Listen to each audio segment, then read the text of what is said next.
Yeah, fantastic effort there, again, by the offensive line. Daniels just following the blocks, and Landon Ritchie was the guy that he had a big handful of his jersey, and Ritchie pulling from that guard position, coming around to the left side and opening up a nice little game. And that's just discipline in coaching and practice. You tell that young man, he's right in front of you, grab onto his jersey and ride him. Saddle up, son. 3rd and 2 for the Sentinels. Castle under center. They motion inside handoff to the fullback, and they get it. Nice run that time by Carson Bender. Coach Alkire told us this week that this offense is a work in progress, and so far it is working because they got the run game going, and big fullback there on the first down, moving the chains, and they're close to getting into the red zone, and you can tell Dunbar, especially up front, on their heels here in this opening drive. 1st and 10 from the Dunbar 29.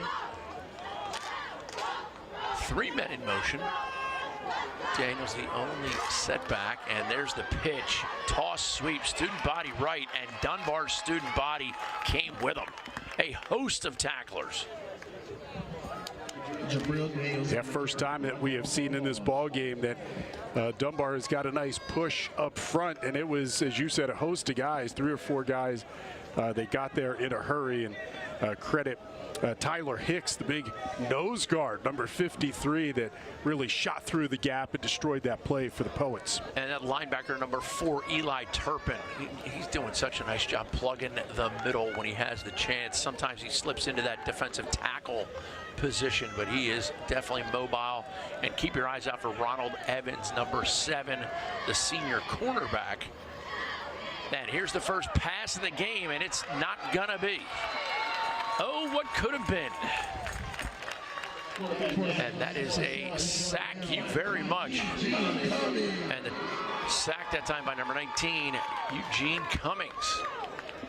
Yeah, completely just free on a rush from the near side here, and just unblocked all the way to Castle. Did a good job, I think, Castle, of just holding on to the football when a guy comes untouched and gets a big hit, that he didn't try to force it and maybe a turnover, instead did the smart thing. Huge thank you to our friends at Morgan State for having us over to play this. I wouldn't say Friday Night Lights, I'd say Friday Night Happy Hour. As the Sentinels motion 2 men to the left. Castle, quick handoff. That time it's 25. Carson Bender, and he gets strung out all the way to the sideline. The official says he went down inbounds. The clock will continue to run. And it's 4th and a country mile. Well, it's interesting because the first 3-4 plays, Jabril Daniels just running down the field, had some big holes and working it into Dunbar territory. Last couple of plays, we've seen a pass opportunity that went for a sack, and they've handed the ball off now to other players besides Daniels, and they've really kind of moved backwards, and all of a sudden this opening drive that was so promising now 4th and a country mile. Castle will go from the shotgun, 2 receivers to each side, drops back, steps up and lets it go, and too far. And that'll turn it over on downs, and we'll get our first look at that Dunbar offense and their stud quarterback, Savion Witherspoon. And they bounce some guys around. There's some other guys who take snaps. But from what the research I was able to do, Savion Witherspoon took the bulk of them, and he certainly can tuck it when he needs to and chuck it when he has to. Yeah, dual threat quarterback, senior, as Coach Michael Carter told us, puts a lot of stress on the defenses, despite the fact he doesn't throw a lot, but he makes good decisions as a dual threat quarterback in what is mostly a running offense for Dunbar.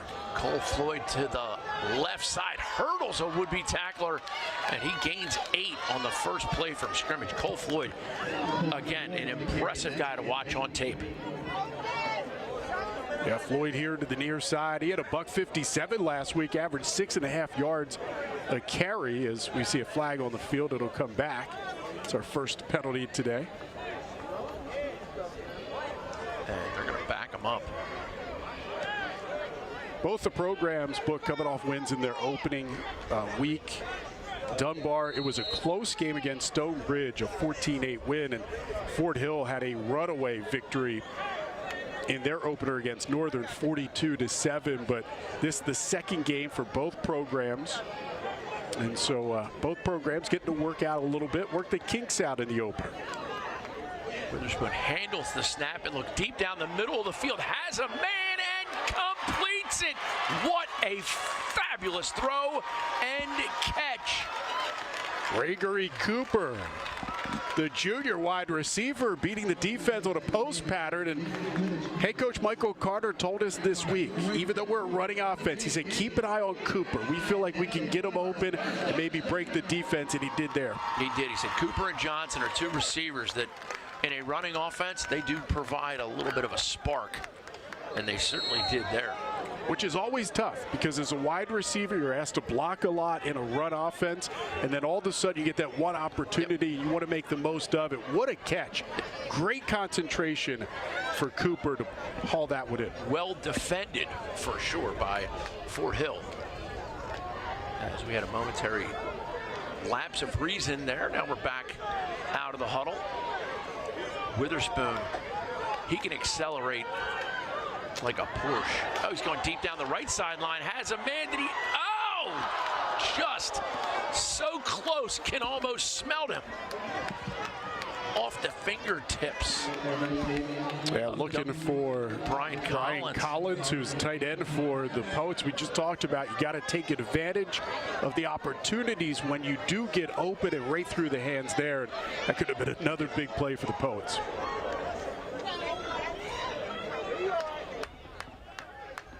Head coach Michael Carter and offensive coordinator Michael Carter Jr. Yeah, dad's son working together, and of course Michael Carter, the dad, is a defensive coordinator for the Poets, and his son on the offensive side calling the plays. And I loved it in our preparations when we were talking with him. We said, you know, who calls the plays? He says, Michael Carter Jr. He said, what, did you ever have a disagreement with him about stuff? He goes, everything you learned about offense, you learned from me. So we don't disagree a lot. So, but I like the two pass calls. 3rd and 9. We might see Witherspoon tuck and go. Shotgun. Witherspoon back, whistles, stop it, and we get a timeout by Fort Hill. The Sentinels want to talk it over with just over 4:20 left here on Friday the 13th. Were you a little spooked on Friday the 13th, Brett? I will tell you the truth. I'm a little superstitious, and I do not like this day when it rolls around. I usually know it's coming weeks ahead of time. Well, you can look at your calendar on your iPhone, and you can see years ahead of time. I'm not a big fan. The shot of the Dunbar coaches. Michael Carter Jr. talking to his guys. Thanks to our friends from Dunkin' Donuts being a part of the sponsorship group, and of course the Ravens, Adam Riddell and Shamar Gray, and my guy Pedro doing such great stuff helping the community outreach. And there you see Dunbar coming out of the tunnel. What a great moment for these guys. Here's Fort Hill. Same thing, pyrotechnics, everything you could ever want. A couple of Raven players here as well. David Ajabo is with the Dunbar Poets and talked to the team before the ball game. And Sanusi Kane, 7th round pick, defensive back for the Baltimore Ravens with Fort Hill. And give the kids a little pep talk, and then they take their spot on the sidelines. And just a great opportunity for these young players to look up to and talk to an NFL player in the Ravens here in this town. Witherspoon wants another man in motion and gets it to him on the jet sweep. Great cut up the field by Johnson, but he is tackled short of the first down, so it's going to be 4th and a long 5. Again, you're in that go for it on 4th down territory, hoping to pick up, you know, at least a chunk, and they did there, 3-4 yards to set up a 4th and 6. But so far, the first opening possessions for both teams, Dunbar has shown the ability to throw the ball a little bit better than Fort Hill, and that could prove to be a big advantage in this ball game.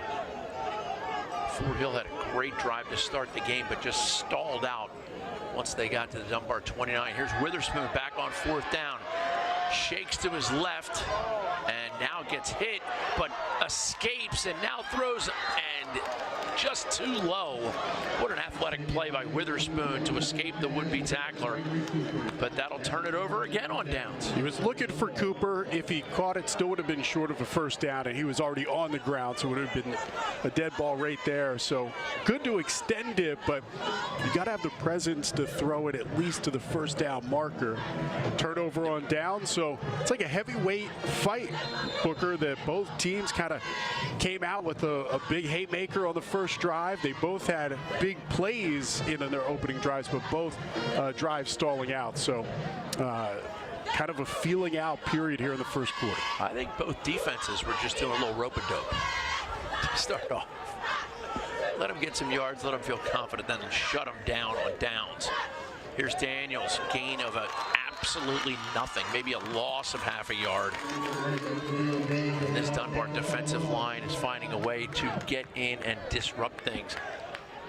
It's also about adjustments defensively, right? So the first couple of plays for Fort Hill, they had some nice big runs, and then Dunbar and Michael Carter having to make some adjustments to, how to stop that run up front. What are we going to do with our defensive line? What kind of stunts are we going to run? Are we going to bring the linebackers, the defensive secondary up a little bit to protect against that run of Fort Hill? Nash Cashel, quarterback for Fort Hill under center. Quick handoff to the fullback and swallowed up as Carson Bender. Now they're going to say the ball down, but the ball did come loose. But they're going to say he was clearly down after losing a yard. And what a difference defensively for Dunbar after that opening drive where they gave up some chunk plays. They have dominated up front the last couple of plays here and pushed them back. Long third down here for Fort Hill. 3rd and 13. And I can see Daniels around the left side. Again, already still a very inexperienced offensive line. All 5 offensive linemen for Fort Hill. It's their first time starting at the varsity level. Here's Daniels. Gets around the right side and now skitters towards, and the ball comes out as he was thrown to the ground, and they're going to call it a fumble. I can't wait to see the replay on that one. Jabari Torbett was the right place at the right time, number 30 for Dunbar. And man, what a run for Jabril Daniels. Of course, no replay, so referee's call stands. And the ball looked to come loose right at the end of it, but man, Daniels dancing and really breaking tackles and creating in the open space. Would have been a first down. It looked like it came out when he hit the, I don't know. It is finals now. Savion Witherspoon in for the Dunbar Poets. Quick inside handoff. There's that smash mouth football that they love.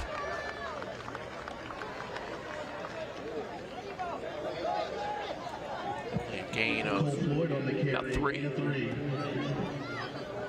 Talked about the long bus ride for Fort Hill from Cumberland, Maryland. Their first 2 games this season, both on the road. So they have not played a home game yet. This is one of the longest road trips they'll take this season here into Baltimore.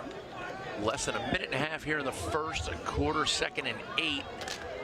Witherspoon slides to his right, escapes the first guy, throws it up, and that's going to be knocked down. Great defensive play, defensive backfield for Fort Hill, and the Sentinels stepping up to the challenge right there. Braylon Younger breaking it up, backup running back, defensive back. Last week he had 2 passes defended and just kind of picks up where he left off. 6'1", 200 pounds, very athletic, good play as he made a really nice break on the football. And now we get a whistle on the sideline, stop the clock with 54 seconds.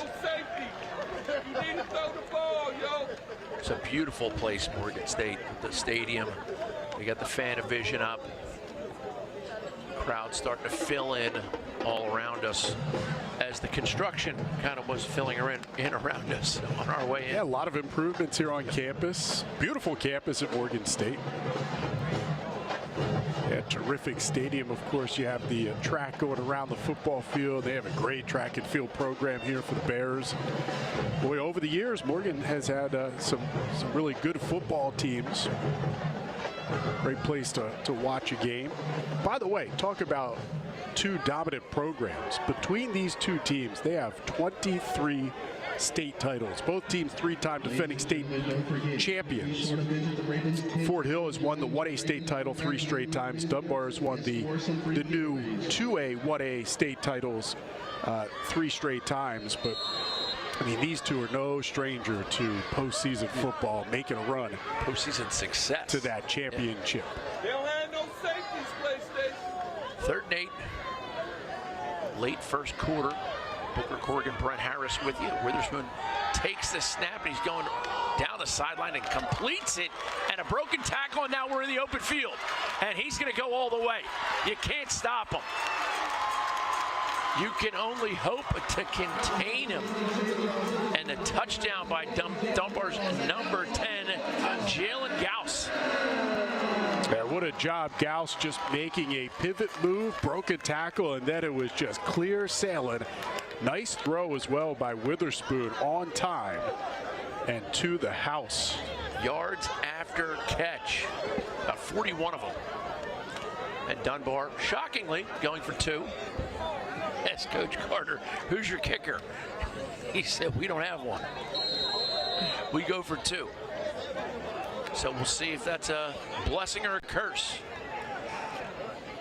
Direct snap, and Fort Hill has it bottled up, and they will stay at 6-0. First man in there was number 3, Jabril Daniels.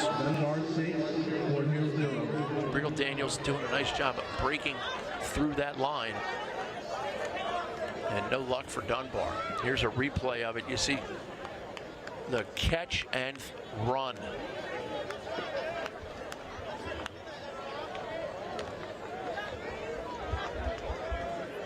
Orland Younger, just no chance to get in there. Good blocking down the field for Dunbar and their receivers.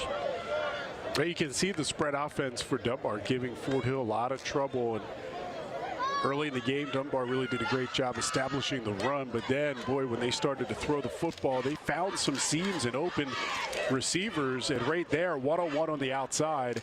And it's an athlete making a play, breaks one tackle, and then there's no defense behind him, and picks up a good block right there and takes it for a long touchdown. But Dunbar has shown the ability to throw the football here in this first quarter. I think that's probably the biggest surprise so far. Savion Witherspoon doing a great job. And here's the kick deep down the field, handled by Tristan Ross, and Ross gathers it and gets only to the 17-yard line. And a late flags, hats. Referee's gonna, I don't know what's gonna happen next. This could take a while. Personal fouls. So holding against Fort Hill, and the personal foul is going to go against Dunbar. So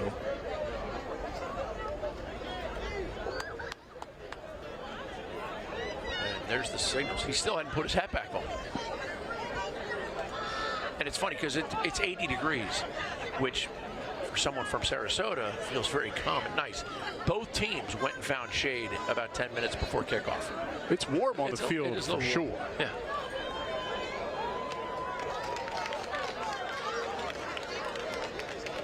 And they march off one of the penalties. Now they march off the other penalty. And if I'm not mistaken, he's going to put the ball right down where it was. I'm surprised it didn't offset, but instead of re-kicking, they marched off both penalties. And still inside the 20. Right where he was tackled. I think Fort Hill picked up a yard. You're going to need to explain that to me off air. But of course, they're half the distance because you're inside the 20, so. Still doesn't add to you. We'll get there. We'll cover that during the break. Bigger steps on the way back. Here's Casson with a quick handoff. And a slamming run up the middle for a gain of about 4. And that could actually run it all the way down. Fort Hill, they did talk. Coach Alkire talked about they don't mind running the clock. They don't mind having the clock run. Daniels gets some rest. I tell you, Daniels really excited for this ball game. He said, you know, if he was in Baltimore still, not in Cumberland, he would be going to Dunbar. And the fact that he's got the family connections, he said he's going to hear about it all week. And this is one of those games that he wants the W. Oh, yeah. Gotta get it.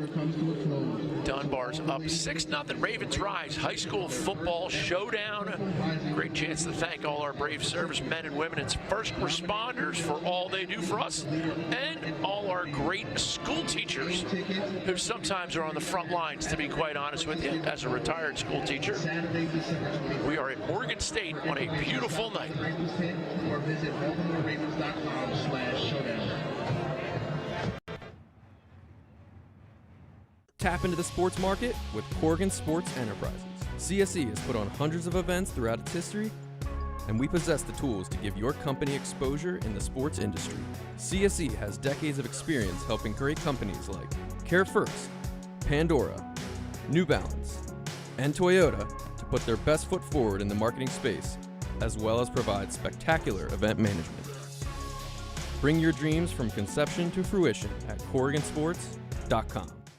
This fall, purple rises when the Baltimore Ravens debut their Purple Rising alternate helmet in 2024. The first ever Ravens alternate helmet features a metallic purple rising painted shell, making the model just the third helmet version to be worn by the Ravens since the franchise's 1996 inception, and the first non-black helmet. Don't miss the debut of the new purple alternate helmets on Thursday, November 7th, as the team takes on the Cincinnati Bengals in a division clash on Thursday Night Football. Tickets are available at BaltimoreRavens.com/tickets. Fired up for the purple helmets, and while we were away, second down, a gain of about 3, but a big tackle by Savion Williams on Bender. One of those crushing blows that you kind of hope he's okay. As we see Fort Hill hustle up to the line.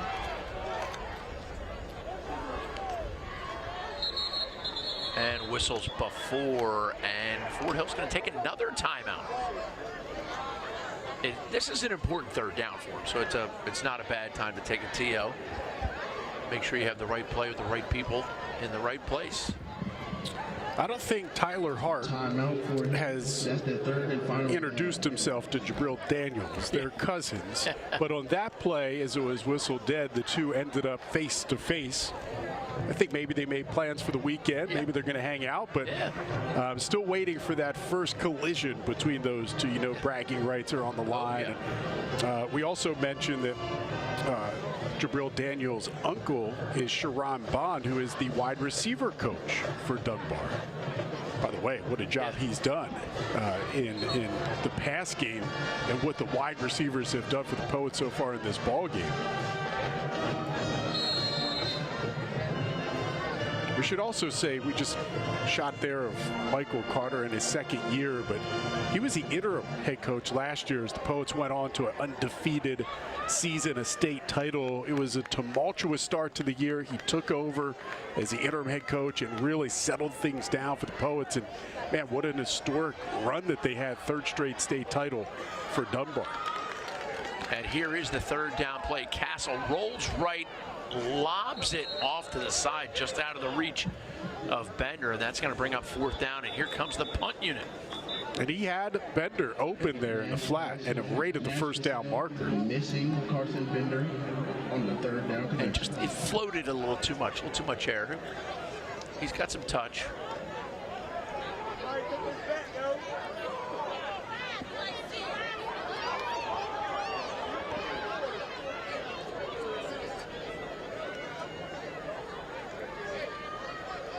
And our first punt of the day. Bobby Brower back to punt. And it looks like to me like Dunbar's got a return, and there's flags before the snap.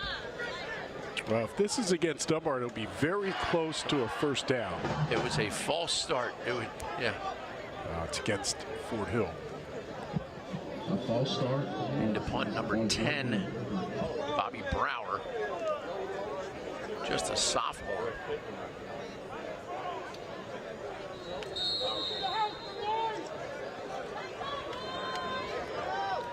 In our conversation with Coach Zach Alkire, he said they have 2 kickers, but one is tied up playing soccer.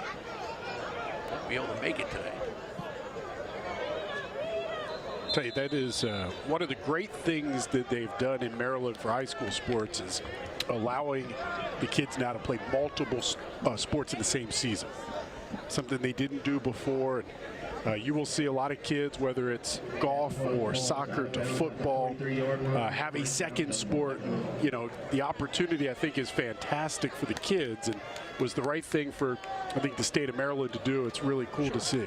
And you get young men and women who earn letters in 4 different varsity sports, which is, you know, quite an accomplishment for those kids. A lot of times it's a lacrosse player who runs for the track team in the spring. Dunbar possession. Dunbar's in gray with the yellow lids. Fort Hill in the all-white red stripes. And a nice little scat back type run for Dunbar, and that might bring about a flag. That was extracurricular, but a nice run by number 24, William Betha. Bethea gained about 5 on that.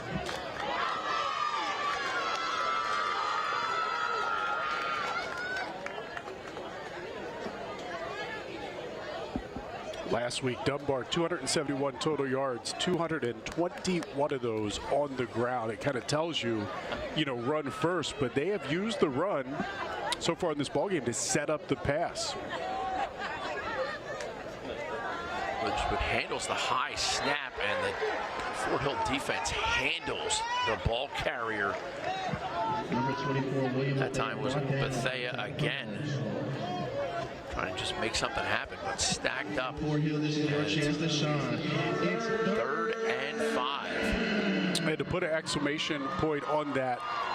Last week, only 50 yards through the air. In one play on the touchdown, they went for more than that. So we've already seen a lot more of the pass attack with the Poets so far in this game. Oh, tripped up in the backfield that time. Bethea unable to get his feet under him. It's going to be 4th and long. And guess who? Nick Wilson, middle linebacker, shot through, had 15 tackles last week. 3 of those, Booker, tackles for loss, and right there picks up another one in a big 3rd down. That was a huge play for them. And now Coach Carter, he's going to send in his punt squad. Number 18, Monty Johnson, back to punt. We had it happen last week where the snapper snapped it over the punter's head. Watch out for all those little plays. It's still high school football. A bunch of great young athletes who are chasing a ball that doesn't happen to be round. High snap, whistles blow, and everybody gets to say hello. Procedure call against Dunbar will back them up. So we said that Dunbar doesn't have a field goal kicker. They'll go for 2 after touchdowns. As far as punting, this is Darius Ragg, who's a free safety. And Coach Carter told us, we don't have a kicker. We'll take a guy. He's a free safety first, and we'll have him back there to kick punts on occasion. So not the specialty. He said these guys don't do a lot of special teams work when it comes to the kicking game during practice. Well, they list their positions for a lot of these nice young men. Oh, and slobber knocked for a deep loss. I talked about the snap challenges, and that looked like Peyton now. And guess who was there to make the hit? Jabril Daniels, who has already had a huge game. We know how personal this matchup is for him, and he shoots through and saw a great opportunity, just drilling Ragg, the punter for Dunbar, and setting up Fort Hill in great position. And we use that term punter loosely because they, like you said, they do not do a lot on the kicking game. By the way, how good Jabril Daniels is offensively. He also had a 26-yard scoop and score last week defensively. He almost had another one there in special teams. Toss sweep to the right side. Daniels tries to find a way through, but there's just Dunbar's doing a great job stacking up that defensive line. Any chance they try to make something happen. Since about the third play, they've been stacking them up every chance they get.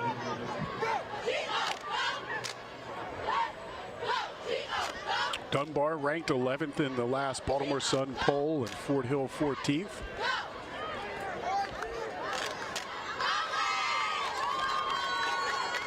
Keep your eye out for number 5, Brian Collins. His position listed simply as athlete. Daniels probes the left side, and there's some big-time contact away from the ball. Yeah, last couple of runs to the right for Daniels has been stopped up right at the line of scrimmage. So that time, offensive coordinator Richie Shook decided to try to go left. Nothing there as well. Yeah, nothing there except for Chance Corbeam, number 44, the senior linebacker for the Dunbar Poets. And that brings up 3rd and 8. Ball right on the 20. Wyatt Ranker split wide to the left. Quick pop pass, not there. And Dunbar is going to hold for now. They're doing a great job defensively of being patient and then making tackles, hitting guys when they have the chance. Yeah, fake inside, and he had Wilson wide open and just tried to lob it over top, but he beat the linebackers to that spot. Kind of surprised him a little bit on the play action fake, and they just weren't able to connect. And again, you're not going to get a ton of those opportunities throughout the game. Great shot of the Ravens cheerleaders. The Ravens do so much for these young men. They get the undergarments, the fit gear. They also get so much stuff for being a part of it. A lot of the fans get free hats when they come in. They send the players that you talked about. Pose here, the Dunkin' Donuts mascots here.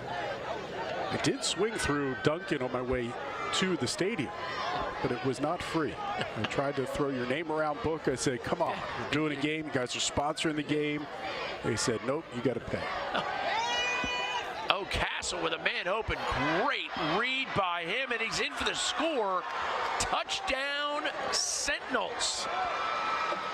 Great pass and catch. Credit the touchdown to Carson Bender. You're mine for the next 2 months, Bender. You mess with the bull, you get the horns. And now 6-6. And they're lining up for an extra point here.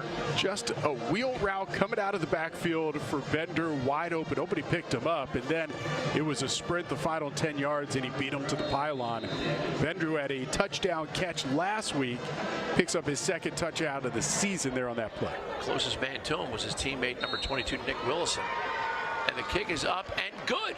And the Sentinels take a 1-point lead with the success on the extra point. And Brent, we've talked about how that could factor into a game. Dunbar just simply chooses to go for 2, and you got to find a way to make it work for you, or you end up in little holes. And it could be a difference, obviously, on the scoreboard, a 1-point lead now for Fort Hill, but it could also be a situation, especially as we get later into this game, that if you have good drive going and get inside the red zone and it stalls, that maybe you go for a field goal, and those 3 points could be really vital, where Dunbar does not have that option. They've got to finish all drives and touchdowns. Bobby Brower, number 10, will be doing the kickoff duties.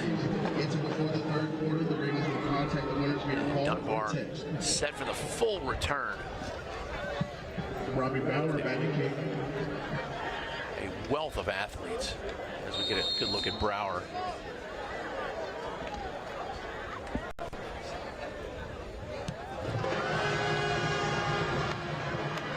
And out of bounds, and that'll draw a flag. Booker, that would have been a great punt. Right down there to the 2-yard line, but not on a kickoff. Yep. Right in the coffin corner, as they used to call it back in the 70s.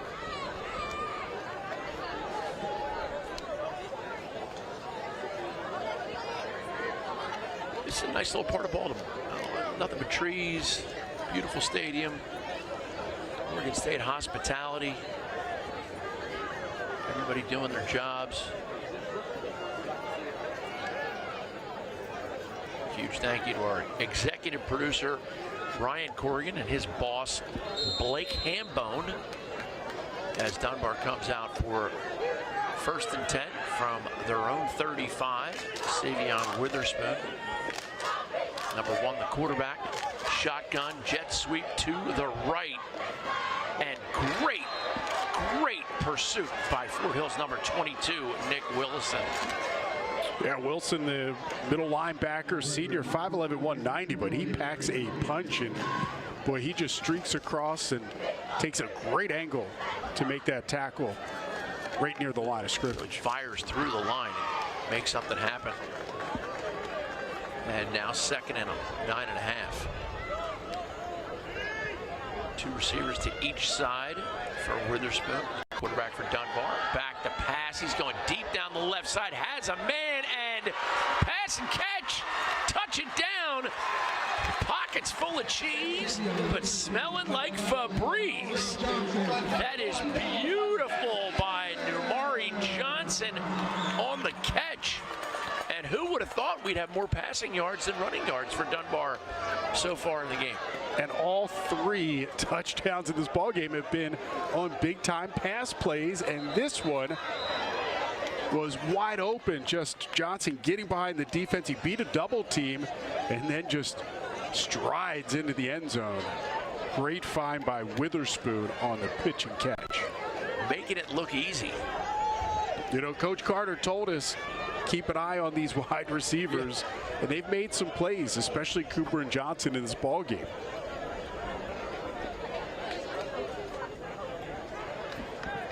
As we see a substitution, number 75, Corey Reynolds, just a junior, 6'5", 390, 290. No, I'm sorry, 390. And they're going to sub him out, give him a little rest. And some sort of penalty is going to back it up to the 13-yard line. And again, when you don't have a field goal kicker, a penalty on what is going to be a 2-point conversion, that just makes it that much more difficult. Instead of being at the 2.5, I mean, they've backed him up to nearly the 20-yard line. Some sort of unsportsmanlike conduct call. Witherspoon will have a little bit more room with which to operate. Back the pass looks quickly to the left side, and that is going to be picked off and rolled out. So that'll be a no-go. I thought he was going to try and run it back. Well, it changes everything as far as what you can call. If you're down at the 2.5, you can go play action, you can throw the football, you can run the football, you can go even inside or outside. You're backed up to the 17-18, you've got to throw the football to try to get a 2-point. And there you see a replay. What a great pass and catch. Johnson slips behind the defense. Acceleration domination right there. Dunbar will kick it off.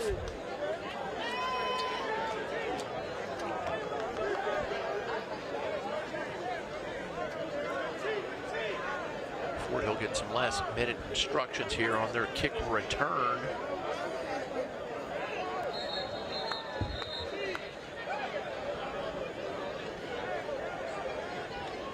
And Fort Hill, their offensive coordinator, Richie Shook, he's going to have to dig a little deeper. That's still, you know, one possession ball game, 5-point lead right now for Dunbar. It's got to figure out how to get the running game going again. I wouldn't abandon the run game. It's not a, you know, it's not a high-powered, spread them out, throw the football type of offense. Their bread and butter is still to run the football. They've just got to figure out how to get Daniels going like he did early in the first quarter.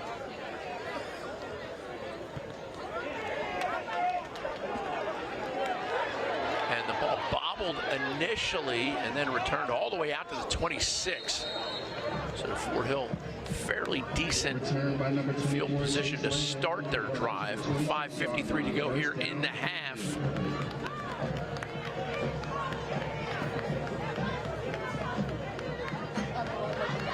They really came out like gangbusters on that first drive. It stalled, and it can't get that engine back going. Yeah, I give a lot of credit to Michael Carter, head coach, but also the defensive coordinator for Dunbar. They play that 4-2-5 defense, but he told us expect the defensive backs to come up, play a little closer to the line. I don't think they're too worried about the pass game right now for Fort Hill. They're doing a great job at stopping the run in the last 3 possessions that Fort Hill has had. Talk about their formation of what they play. They put about 8 or 9 guys in the box. They are stuffing the box right now. And 4 defensive linemen in the box right now. So they are able to hit every gap up front.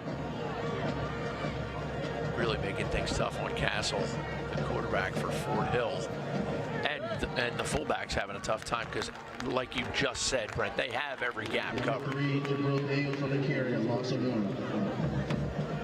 A little bit different look, though, in the run game that time, where they had the bunch formation and a little bit of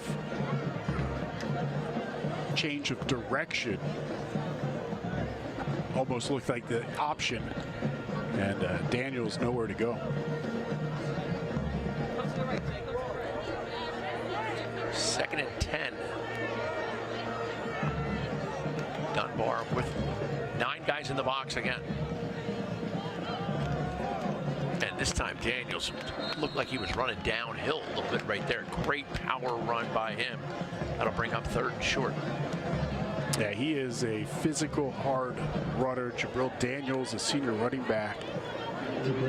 By the way, his twin brother also on the team. Plays on the defensive side, number 2.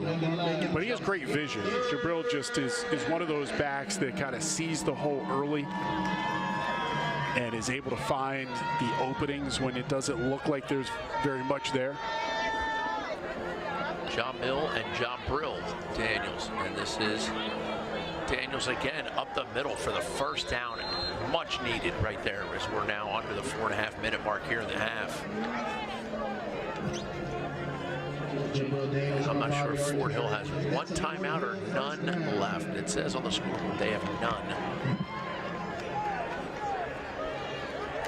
And I know they've called a couple. Yeah, this drive has been a little bit different as far as Fort Hill running the football between the tackles, where they were trying to get outside before, and Daniels picking up some really tough, hard-earned yards to get the first down. Castle takes a snap. Daniels pops the outside left and now has some time, room. And he certainly can. He can do the jitterbug. About 25 yards on that carry. And again, you establish inside, and then all of a sudden you pop one outside, and the Dunbar defense is kind of caught off guard, on their heels a little bit for that big run for Fort Hill. And they have been stuffing it inside. So you're exactly right. They set that up, and you know Dunbar kind of took the bait. Just got caught leaning towards that inside. And Daniels is a running back that can bust the big run. He had a 93-yard and a 49-yard touchdown run last week. And while we've seen him being very physical inside, he could take it out and take it to the house. Inside handoff to the fullback. Nothing doing. The big slobber knockers take care of that one. Dunbar's number 16. Was that Gregory Cooper coming in? Number 19, Eugene Cummings. And of course, 53. You got to love Tyler Hicks, the way he plays the inside, the interior line defensively. I'd imagine Coach Alcree would love to see that clock continue to run. And the run game, of course, it's going to tick down. 3.5 minutes left here in the second quarter. Maybe this could be final possession of this half. I'm sure you'd love to see them continue to eat that up. He even said that in our conversation, that they do not mind the clock running. Toss sweep, right side, Daniels again. And a flag down is going to stop the clock momentarily. Be curious to see what this call is. It came from this side of the field. They had the defensive backfield that time. Usually that's against the defense. And it's going to go against the offense, so maybe a little push off. Oof, hold.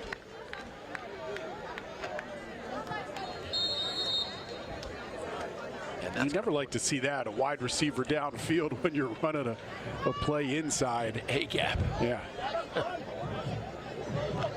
About 10 yards away from where the tackle was made. And that'll bring up a 2nd and 20. Fort Hill, here toss sweep.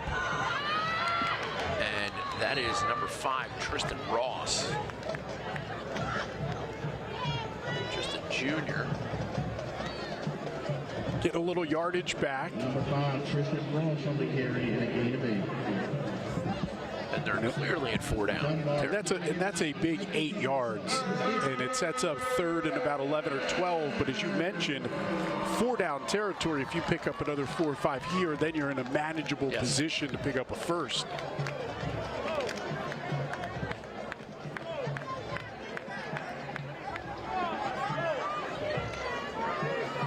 Castle under center. Inside, outside, they just can't get it. They pick up a couple. They needed to chop some more off that down and distance, but that's going to be 4th and a long 7, short 8.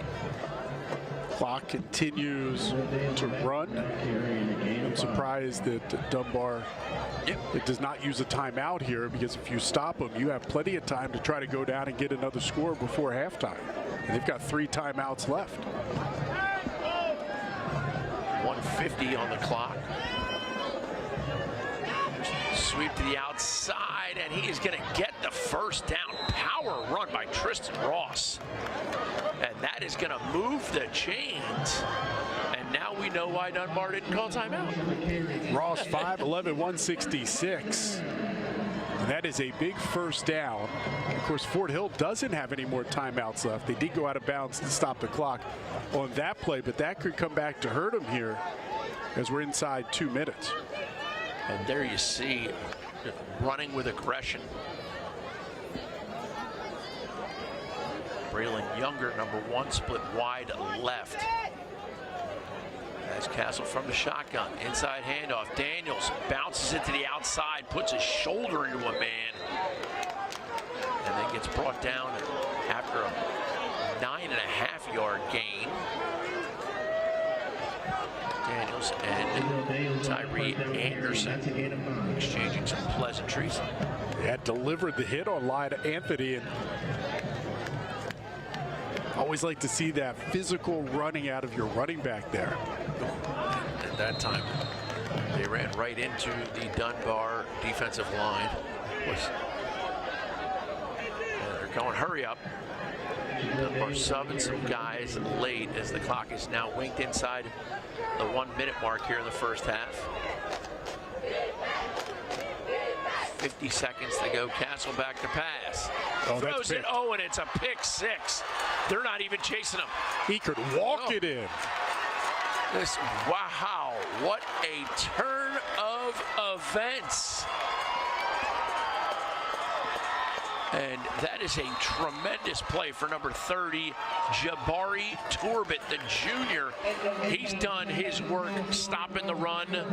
Now he gets the rewards. And he reads this all the way. Castle, this is ill-advised. Daniels is not even looking for the football. Torbett just jumps the route and gone. There is not a single Fort Hill player within about 50 yards when he crosses into the end zone. Oh, that is. And I think, too, the time on the clock just inside a minute left here in the second quarter. They still had time to run the football. I think going to the pass a little early and ill-advised, as we saw there. I'm sure Castle would love to have that one back. And 2-point conversion is happening as Namari Johnson, the junior, kind of sidewinds his way in. He's had a great first half. Number 18, Namari Johnson. Fort Hill will now have 35 seconds before the half to try and make something happen here as they now trail 20-7.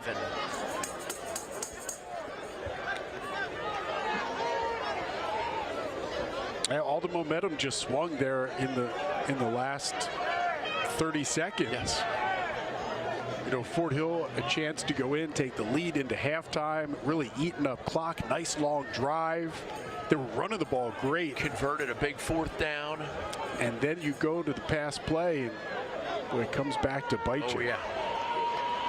That just didn't happen to work.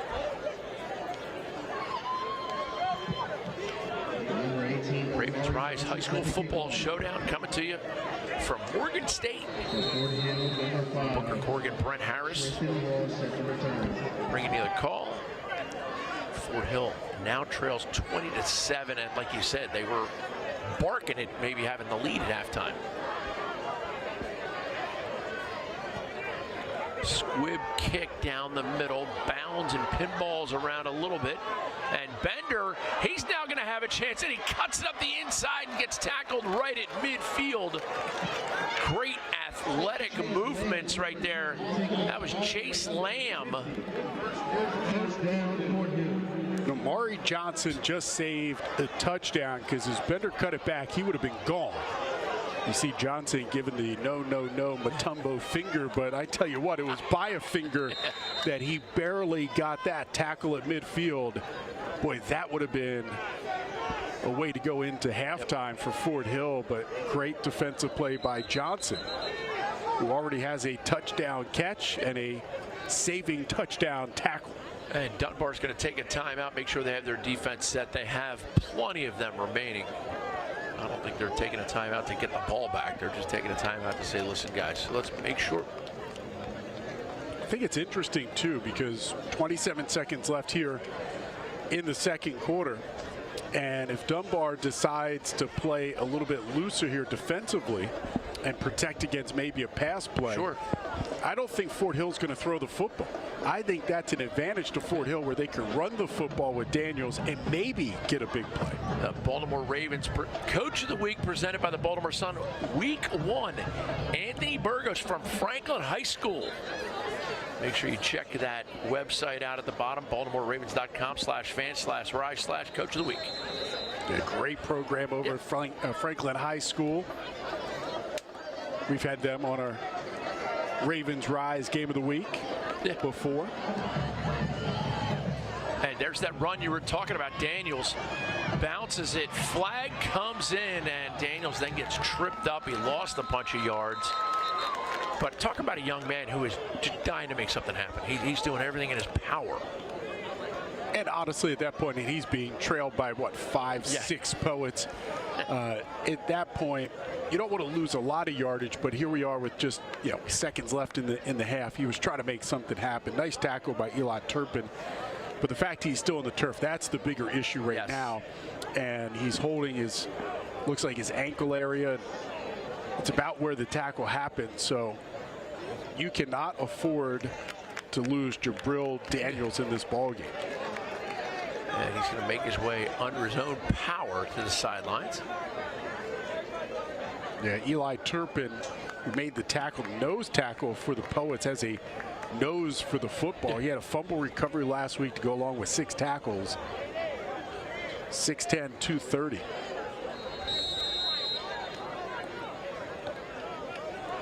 And now it's going to be 1st and 20 for the Sentinels.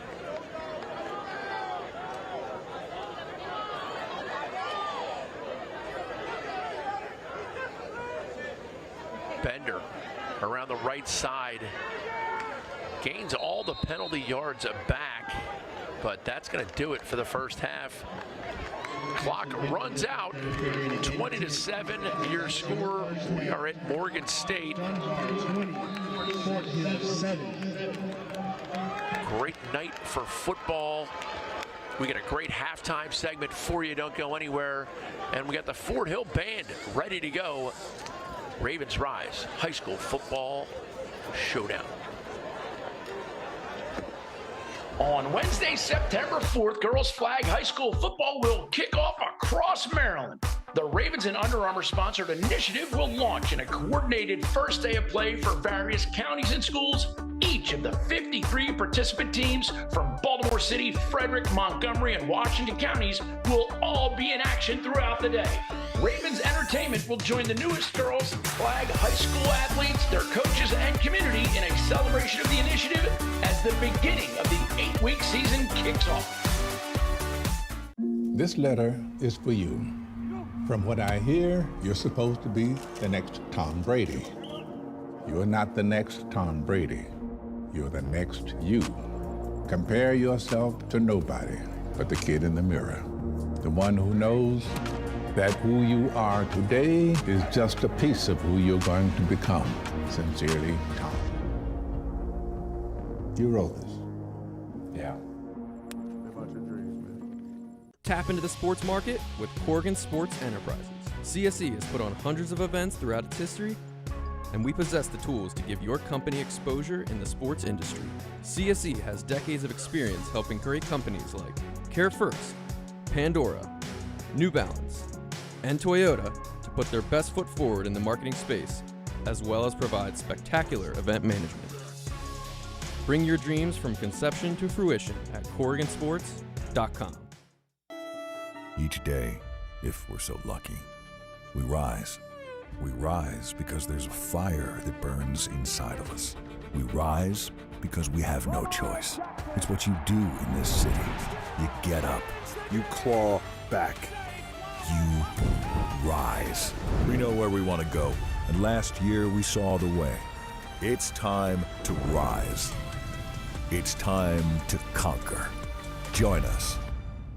The $6 meal deal is here. It starts with Dunkin's legendary coffee, a toasty, melty bacon, egg, and cheese sandwich, and a crispy, crumbly order of hash browns. It's kind of the biggest deal in breakfast. The $6 meal deal, available now.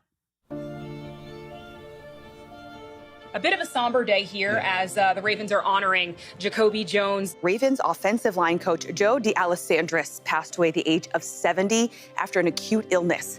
Don't really have any words of wisdom. I don't really know if anybody really needs to hear any. You don't control everything. You certainly don't control the outcomes of anything, really. In the end, we just control how we walk, right? How we run, how we relate, how we take care of one another, how we meet challenges, right? That's what you do. When you live these experiences like with Jacoby, for those of you who knew Jacoby, or with Joe D, for all of us who knew Joe D just yesterday, or in our own families, things that are going on for each single person in here. You know, these are the experiences that kind of just steel you as to what really matters in life. You can never forget Jacoby Jones. Jacoby Jones is one of the most electric, vibrant personalities that ever came through these doors here. Jacoby Jones, 108 yards! And he didn't stop coming through the doors. And just be the same vibrant personality, the same uplifting guy, the same enthusiastic, joyful person. So that lives on in all of us, you know, and we want to remember that, and we want to honor that. Same thing with Joe D. You know, I'm going to remember Joe D for the things he did on the field, but most importantly, the things he did off the field, how he interacted with others, how he was in the O-line room. Got your NFL uniform on tonight. Let's go get him, right? One of these days, who knows? One of y'all might be pros, right? That's right. Keep working at it. You did great. You did great. I'm proud of you. Thank you. He cared about the guys a lot. He wanted what was best for the player always. And he found a way to really motivate you. Fantastic. Credit to you. I think it's only going to bring us closer together, and adversity is going to hit at some point, and I think it's all about how you react to it. And I think being around Joe and going through this experience together is only going to make us stronger. As I said, you felt the breeze go by. Boom, here it goes. He's like a Ferrari going back through there. May I say, okay, Joe, who are we going to have up this week? I don't know. I know it's going. But guess what, Rand? Whoever's up is going to play well. I trust him. You can trust him. He spoke so positively about so many people. And I know there's a relationship between Joe and Lamar. And Lamar, I can tell you, is Joe loved you, and he talked about protecting you and helping you win a Super Bowl. And that's what he said to me all the time. He loved all you, man. What it kind of brings you back to is the idea that we talk about the games, we talk about the outcomes, we talk about the challenges. We talk about who's going to play what position, and all that stuff garners so much importance. But like anything else in life, when these things happen, it brings you back to the reality, the realization that it's not about the things, it's about people. It's not about the what you do, it's about the who you do it with. So let's come out, show the world exactly who we are from the first snap to the last snap. The whole world watching. What you gonna do? You been counting out your whole life. How you gonna stand up to it? Together on 3. 1, 2, 3. Together. It's 5 months. The party ends with a table for 2 on Bourbon Street. The journey to Super Bowl 59 in New Orleans begins. Put in that work, the results come. That's what it is. That's the secret sauce. One day at a time, one rep at a time. And hard work gets it done. And that's what he always taught us. That's what I'll try to do.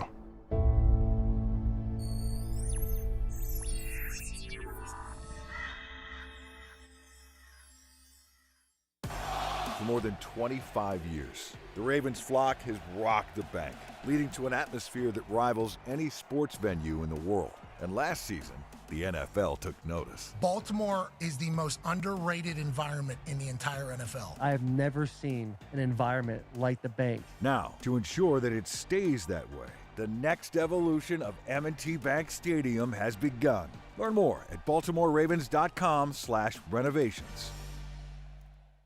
This letter is for you. From what I hear, you're supposed to be the next Tom Brady. You're not the next Tom Brady.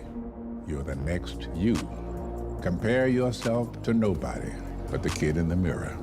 The one who knows that who you are today is just a piece of who you're going to become. Sincerely, Tom. You wrote this. Yeah. Baltimore is the most underrated environment in the entire NFL. There's nothing like him on the planet. We were on the mountaintop this year many times, and we were down in the valley. We all should be excited about where we're going and what we're building here.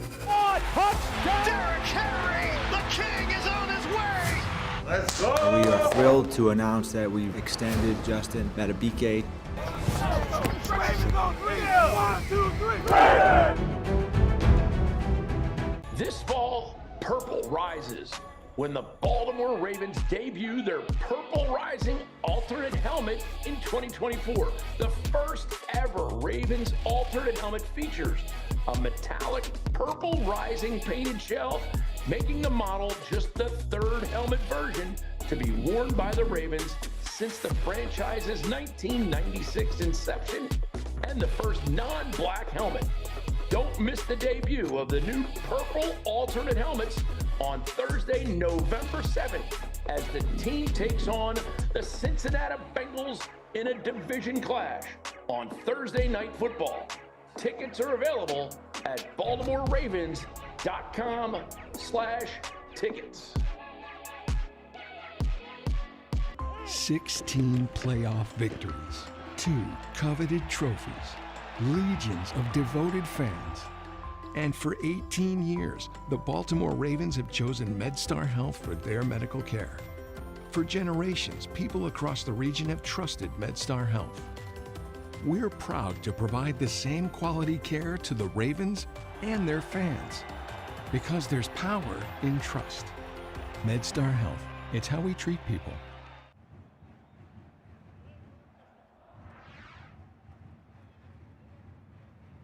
On Wednesday, September 4th, Girls Flag High School football will... Greetings and salutations. It's halftime here at Morgan State. Ravens Rise High School Football Showdown. Booker Corrigan alongside the great Brent Harris. Brent, we saw a great first half there. And just like the rug ties the room together, halftime highlights and stats tie the game together. We got a 20-7 score. Dunbar with the pick six at the end really changed things. But let's look at some of the highlights because we had some great plays. You know, it's crazy. We talked about both teams wanting to establish the run. It was going to be smash mouth football. What happens? Dunbar comes out throwing the football. Savian Witherspoon to Jalen Goss on that long touchdown gave Dunbar the early lead, and then all of a sudden Fort Hill comes right back with a pass play of their own. They take the 7-6 lead after the extra point. Yep, and Bender did a great job on that wheel route. And here's Witherspoon again. Chuck, duck, and touch them all. 65 yards on the touchdown. Another missed two-point conversion, so 12-7. And then Fort Hill's going on a long drive. They're running the football again, and then for some reason they try to throw this pass into the flat. It is picked off, and Jabari Torbett takes it 80 yards to the house. And I tell you what, changes all the momentum. Two-point conversion, good, and all of a sudden a 13-point lead. There's the two-point conversion. Jabari left the jag, and he took the rolls. Yeah, he was gone. He could have walked it in. There was not a defender within 50 yards going for the touchdown, and momentum all changing in the final couple of minutes here in the second quarter, going into halftime, and Dunbar in complete control of this ball game. Okay, Brent, hold on a second. You're great at this. And we're going to go Coach of the Week. We already talked about Anthony Burgos, the Franklin High Indians. What a great job he does, and congratulations to him. He's Week 1 Coach of the Week, and we talk about how they all get invited to a game, and then they also have a great opportunity for the girls Flag Coach of the Week, William Dick out of Brunswick High School in Brunswick, Maryland. To learn more, go to BaltimoreRavens.com/fan/rise/flag.coach of the week. It's halftime at Morgan State. We're going to step away for a minute. Dunbar with a nice lead over Flint Hill. 20-7 your score, and it's going to be interesting to see Fort Hill come back in this one. On Wednesday, September 4th, Girls Flag High School football will kick off across Maryland. The Ravens and Under Armour sponsored initiative will launch in a coordinated first day of play for various counties and schools. Each of the 53 participant teams from Baltimore City, Frederick, Montgomery, and Washington counties will all be in action throughout the day. Ravens Entertainment will join the newest Girls Flag High School athletes, their coaches, and community in a celebration of the initiative as the beginning of the 8-week season kicks off. This letter is for you. From what I hear, you're supposed to be the next Tom Brady. You're not the next Tom Brady. You're the next you. Compare yourself to nobody but the kid in the mirror. The one who knows that who you are today is just a piece of who you're going to become. Sincerely, Tom. You wrote this. Yeah. Tap into the sports market with Corrigan Sports Enterprises. CSE has put on hundreds of events throughout its history, and we possess the tools to give your company exposure in the sports industry. CSE has decades of experience helping great companies like Care First, Pandora, New Balance, and Toyota to put their best foot forward in the marketing space, as well as provide spectacular event management. Bring your dreams from conception to fruition at CorriganSports.com. Each day, if we're so lucky, we rise. We rise because there's a fire that burns inside of us. We rise because we have no choice. It's what you do in this city. You get up. You claw back. You rise. We know where we want to go, and last year we saw the way. It's time to rise. It's time to conquer. Join us. The $6 meal deal is here. It starts with Dunkin's legendary coffee, a toasty, melty bacon, egg, and cheese sandwich, and a crispy, crumbly order of hash browns. It's kind of the biggest deal in breakfast. The $6 meal deal, available now.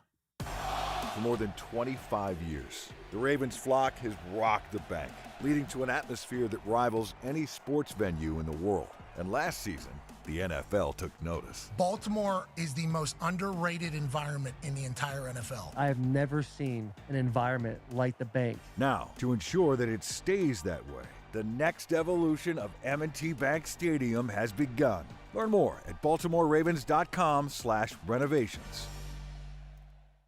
This letter is for you.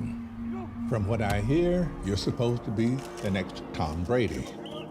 You're not the next Tom Brady. You're the next you. Compare yourself to nobody but the kid in the mirror. The one who knows that who you are today is just a piece of who you're going to become. Sincerely, Tom.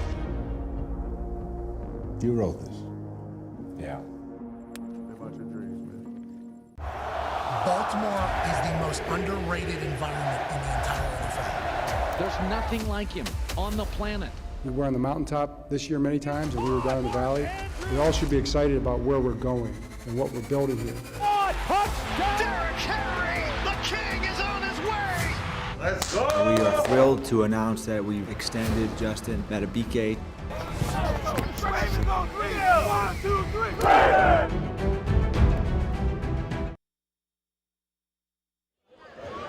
Start of the third quarter here at Morgan State.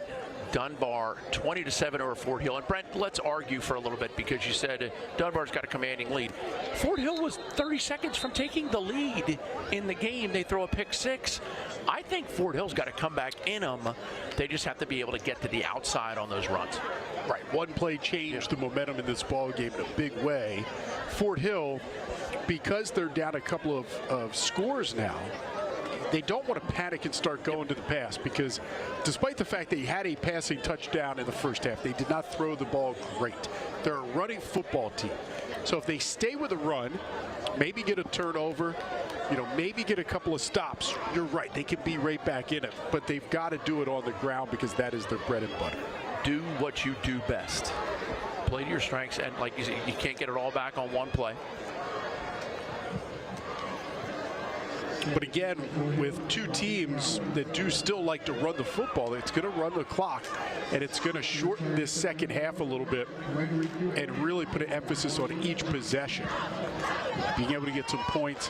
And maybe it is a field goal or two, right? Because 13-point game here, maybe it ends up being a couple of field goals and a touchdown, but they definitely need points on the possessions, and Dunbar's going to open up this second half with the ball first.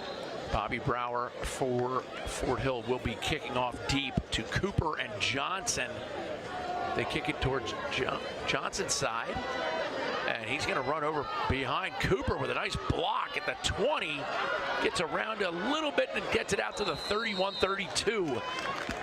Nice gutsy return. That great block out in front by Johnson, as you mentioned. And boy, he has had a fantastic game, already a touchdown. He's come up big on defense, and now we see it in special teams. He has had a terrific game so far for the junior wide receiver. Fort Hill in white with the red numbers. Dunbar battleship gray with the gold lids. Another way of shouting out our brave servicemen and women. Savion Witherspoon, number 1 quarterback for the Dunbar Poets. Shotgun, high snap, hands it off quickly and an inside run.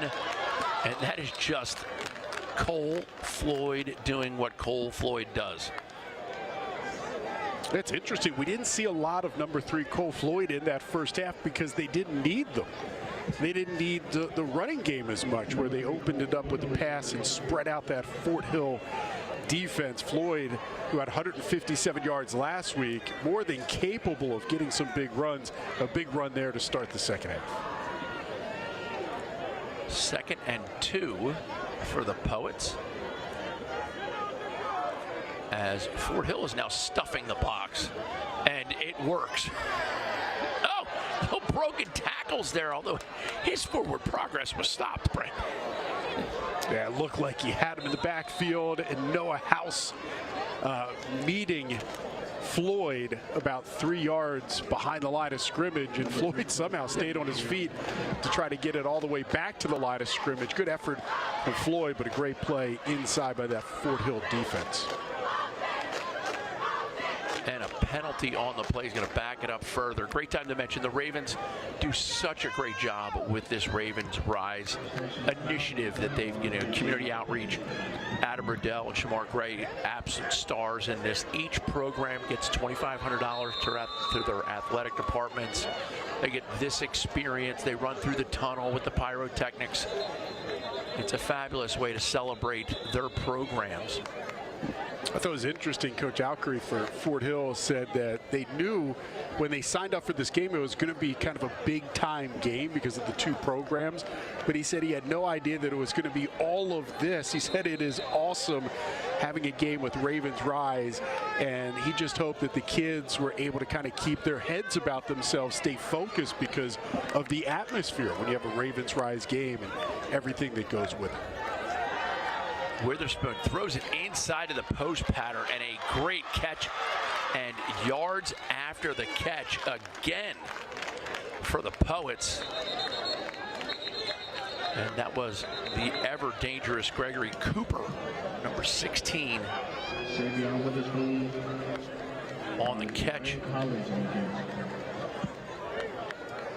Yeah, I've really been impressed with Savion Witherspoon, the senior quarterback. He's 6'3", 170, not a big guy, dual threat quarterback. But as we talked to head coach Michael Carter, he said, you know, this guy's going to run first. Occasionally he's going to throw the football. We trust him to make good decisions, but he's a guy that probably is more of a threat with his feet.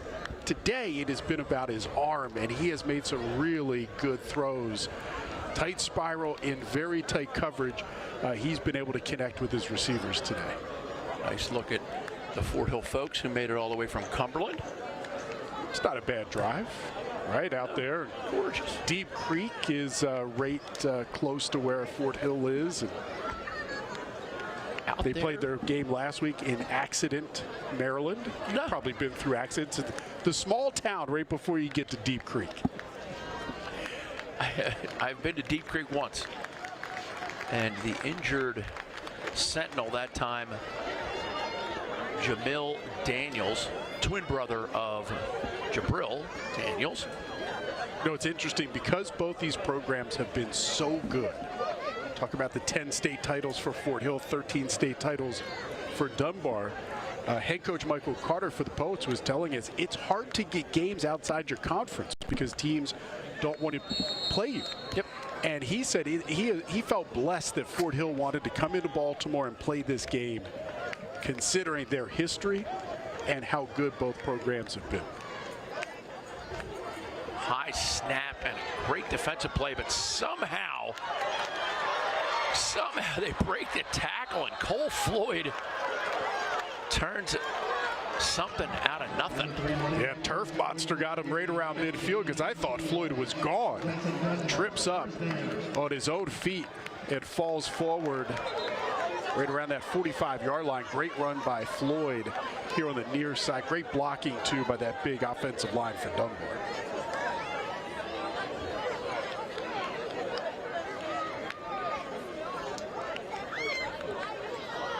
Big play for them as they continue the drive. Now 1st and 10 from inside Fort Hill territory. Cole Floyd, the deep setback behind Witherspoon. Snap right away. Witherspoon eludes the tackler, and the pass just slides through the hands of Jalen Grouse. That's a tough throw. You're running to the far side. You've got to throw across your body, and the throw by Witherspoon was right on the money. It just went through the hands of the receiver. That's one of the hardest throws to make as a quarterback. Right-handed quarterback rolling to his left. I like the sportsmanship down here by the end zone. One of the Fort Hill players looks like he's cramping up a little bit, and the Dunbar wide receiver was there to help stretch him out. Yeah. I love that. That's kind of what high school sports really should be teaching kids. There's the young man who's cramping up. I think there's a lot of respect, too, and we heard Coach Carter use that word, respect, between these two programs. And for Dunbar, that was number 5, Brian Collins, who was down helping his opponent, who was clearly, just cramping up. We mentioned in the open the winning streaks both teams are currently on. Dunbar has won 38 straight games. Fort Hill has won 22 straight games. Obviously, one program is going to continue that streak, and one program is going to have that streak come to an end here this afternoon. As far as the Poets, though, 38, that's a lot of wins, right? 38 straight wins. They have their sights set on the all-time record in Maryland. Damascus has that record, 53 straight. So if Dunbar continues to win, if they went undefeated this year, they could get to that number next season. That would be a tremendous accomplishment for the school, the program, the athletic department, for everybody involved, and especially Michael Carter and the great offensive coordinator, Michael Carter Jr. Yeah, Damascus, just a great program that they have had over the years. They read off those 53 straight between 2015 and 2018. And on the bad news front, the cramped up Fort Hill player, number 3, Jabril Daniels, and he is a big game player. Yeah, on both sides of the football, too, by the way. You know, he went down after a tackle in the first half. And he said you cannot afford to lose him. He's such a big part of this offense for Fort Hill and really the main cog in that running game. We'll see if he can come back. Look like cramps, and sometimes if you stretch it out, you get hydrated, you come back into the game, but he is gingerly leaving the field. He is slowly limping to the sidelines, which is not a great sign. Needs a little pickle juice. That's the new thing. Keeps you hydrated? Keeps you, but somehow it helps reduce the incidence of cramping. I've had the pickle juice, but it's been in a different situation before, so I'll try it, though, Book. If you tell me to do it, I'm going to try it. Here's Witherspoon. He's so elusive. Oh, almost a tip drill, but incomplete. My second time now that he's had a perfect pass and the receiver unable to pull it in. Cole Floyd, the intended target that time, but Witherspoon has shown me so much just from his escapability. We did not think that Dunbar was going to come out and throw the football this much. Maybe a handful of times, keep the defense honest. They've used the pass game to their advantage. And I would imagine maybe Michael Carter Jr. saw something on tape that he thought they could take advantage of. And they clearly have. Secondary. Senior Savion Witherspoon. Shotgun, inside handoff, and Cole Floyd tries to spin out of it. But he'll gain just a couple. That'll bring up 4th and 7. I feel like any time Dunbar is over the 50-yard line, it's a go for it on 4th down situation, and maybe even on their side of the field on occasion.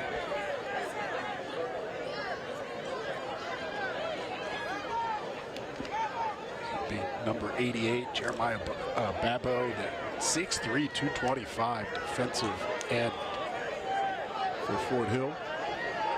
Clear passing chance, and Fort Hill jumps off sides, and that'll just shorten it. It's still going to be 4th down, but that's going to shorten it a little bit for Dunbar. It opens up the playbook a little bit for him. Yeah, Nick Willison, a little aggressive there on the far side. Try to time the snap count on 4th and what it was about 7-8 yards. And this makes it much easier, 4th and short. Witherspoon still in the shotgun, takes it, looks left the whole way. He's going deep down the side. Tough rainbow pass. And there's an official down there, and he is calling it complete. That is a successful pitch and catch conversion on the 4th down. Dunbar's Brian Collins, listed 6'2", 210, his position, athlete. Yeah, he's a defensive end. He plays tight end as well. They'll stretch him out in that spread formation that the Poets love to use on offense. And again, single coverage on the outside. We've seen it time and time again this afternoon, and the Poets have taken advantage of it. Great catch, good concentration over the shoulder. Reminded me of the old Golden Richards for the Dallas Cowboys, who's famous for making those over-the-back catches. That ball had some air under it. Witherspoon, shotgun again. And a fumble comes out, it's loose.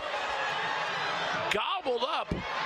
And looks like number 8, Nash Castle. Yeah, number 11, Noah House was the one that picked up that football. And Witherspoon may have made a touchdown-saving tackle as well. The quarterback, who was the last player back for the Poets, ends up bringing down the Fort Hill runner. But yeah, nice play. Right place, right time for Noah House. Here it is. You see the ball get popped loose, and then Noah House has to make that instant decision of, do I dive on it or do I try and pick it up and run? And he obviously made the right decision. We said that Fort Hill would need a big play somewhere. Special teams, a turnover, and they get it here. Can they cash it? They're still on their own side of their 4-yard line here. Nice sweep wide to the left. That is Tristan Ross running for Fort Hill. And lost a couple. Good play there. Evans, Ronald, cornerback, came up to make the stop. For a loss of 2. Second down. Along with Collins, along with Brian Collins. And it appears that number 3, Jabril Daniels, is back in the game. So they're going to need him here down the stretch.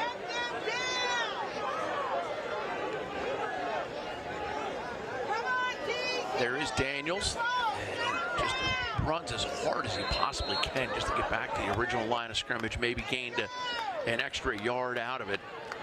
3rd and 9. Jabril Daniels on that second down carry, a gain of 3. Daniels' cousin Tyler Hart was in on that tackle. And you know, Brent, we all know coaches who have certain philosophies. And one of the great coaches that I was fortunate enough to play for, his philosophy was go deep after a turnover. If you pick up a fumble or if you have an intercept, go deep. First play out, coming out. Throw the ball way down the field. Yeah, this Fort Hill offense more methodical, more kind of beat you up 5-10 yards at a time. And they need about 9 right now. This may not be, by the way, because they do have a pretty good punter, this may not be the go for it on 4th down, not on their side of the field. And they'll take a timeout to sort some things out. 20-7, Dunbar in the lead. And it is great to see Jabril Daniels back in the game after the cramps, because he didn't look great going off, but they got him some pickle juice. He's ready to go. So we talk about the history between Dunbar and Fort Hill. This is the 7th time they've met. Dunbar, the Poets, have really kind of dominated the series, winning 5 of 6, but 5 times they have played for state titles. So usually something big is on the line. This is the first time ever they played during the regular season. It's the first time they've met since 2017. So it's been a little while getting reacquainted between these two great programs. And they will go straight to the line of scrimmage coming off the sideline. And you can see Daniels, he's kind of walking a little gingerly, but wouldn't be surprised to see what happens here. Castle under center, 3rd and 9, Bender in motion. And they're going to go for the pass, and that is telegraphed and almost picked off by number 9, Darian Edmond, the senior linebacker. 7 tackles last week. And they're going to send the punt squad out. Sometimes you figure out very quickly, Booker, why Edmond plays defense and not offense as maybe a tight end. The big fella, the senior linebacker, has been dominant as a tackler, but not much with the hands there. Went right through. Could have been a pick 6 too, because he had a lot of green in front of him.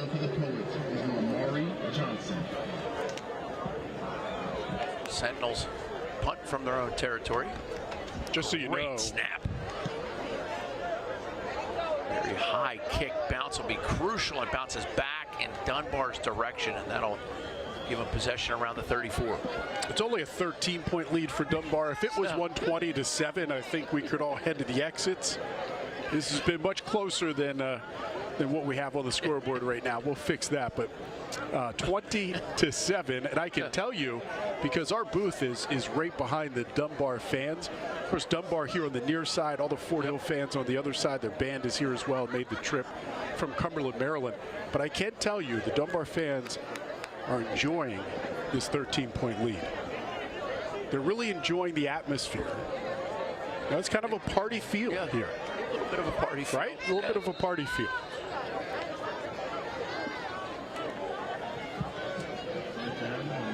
And Dunbar will take possession from the 24-yard line, just inside the 25. And just blown away with the talents and skills of Savion Witherspoon, the quarterback for Dunbar. Takes the snap, quick throw to the outside, well defended, and a great open field tackle. Pass to Brian Collins.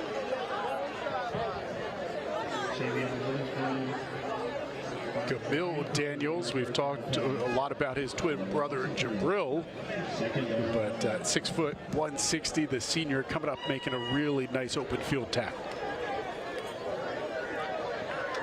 And there's a wealth of Fort Hill players that play both ways, play both sides of the ball. Witherspoon takes the snap, throws to the sideline, in and out of the hands of Jalen Grouse. Yeah, it's a second one that he has dropped. And think back early in this ball game, first quarter, when he made that terrific catch from Witherspoon. He took it in for the touchdown. And the last couple, which seemed to be much easier throws, he's been unable to pull them in.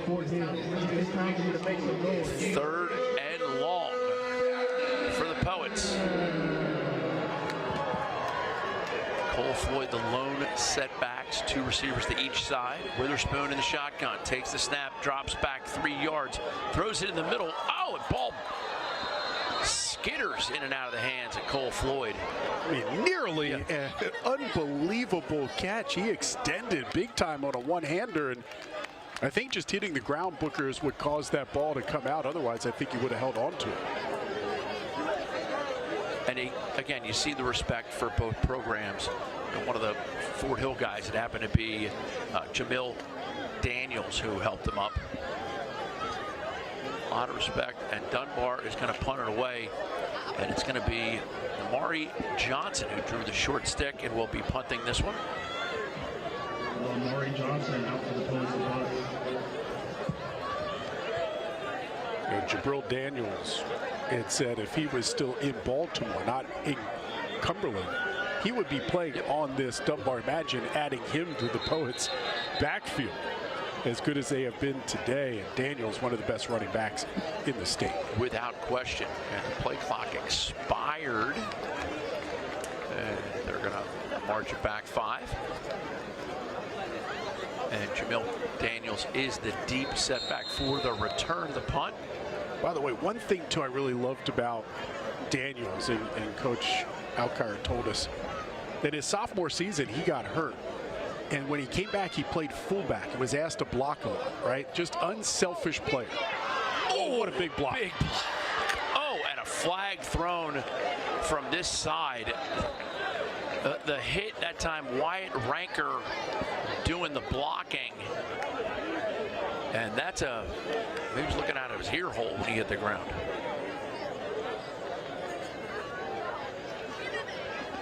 Here's your Dunbar sideline.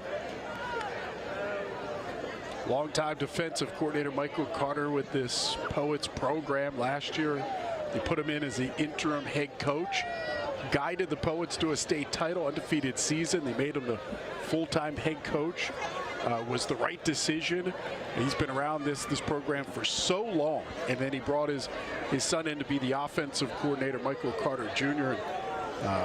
Just doing really great things with this Dunbar Poets program. It has been good for a long time, but a lot of pressure when you step into that head coaching position. He's done a terrific job.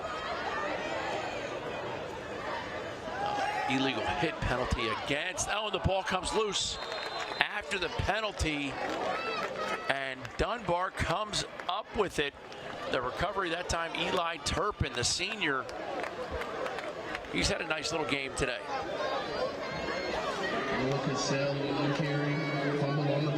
And the turnover. First down, Dunbar. Put the Fort Hill defense right back on the field. Sentinels will have to get up a big stop here. 4:46 to go, third quarter. You know, Fort Hill very opportunistic on the turnover and getting the ball back, and an opportunity to cut into the lead, but just unable to do it. And then they have their own turnover, and that is a killer here late in the third quarter, where Fort Hill just trying to get something positive going. Witherspoon shotgun, looking to pass, steps up into the pocket, now scrambles right and throws it just low and away. May have actually been ditching that one a little bit. Well, his receiver too, that was right around the 15-yard line, he threw it to the, only his receiver could have gotten to the football. It was a safe throw.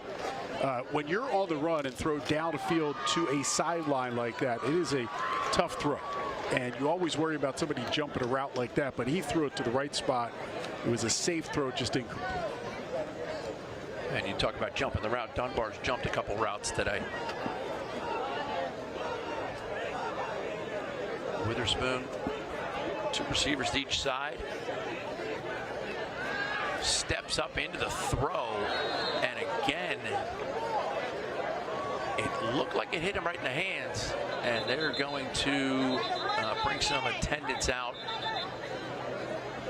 Check on the well-being. That is number 16, Gregory Cooper, and he's off under his own power and jogs it off. Got tangled there with Jabril Daniels, and I got to say, man, Jabril Daniels has left everything on the field today, playing both offense, defense. He's been the guy to run the football most of the time, coming up with big plays like he did right there as a defensive back. Really impressed with what he has done today. Third and 10. Make some noise for him because it's a sensitive third. Fort Hill has their nickel package defense in, as they're expecting the pass from Witherspoon. He's had a nice day, throwing some great passes. And there's another one. Yards after catch. The catch made by Brian Collins, as he just cuts to the inside and turns it right up the field to get the first down for the Poets. First down.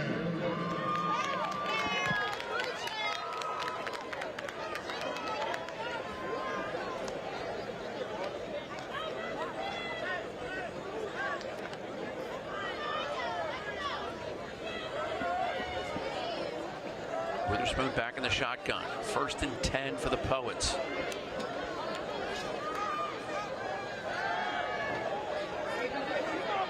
And Witherspoon now moving everywhere he can.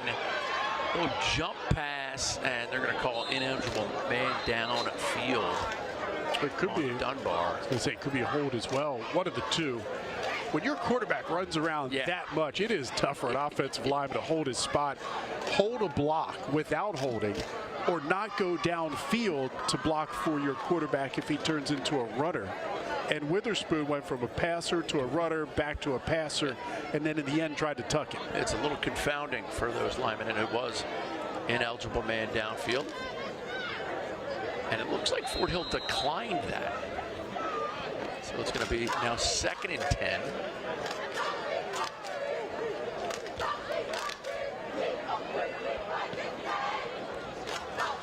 Clock at 3:49, third quarter. Well, I'm sure the Fort Hill coaching staff looking at the clock very hard. It might be part of why they declined that last penalty. Witherspoon drops back, and now hit as he throws it. Oh, what a catch! Insane catch by Johnson. And now they're going to get flags on the block, but what a catch by Johnson in traffic.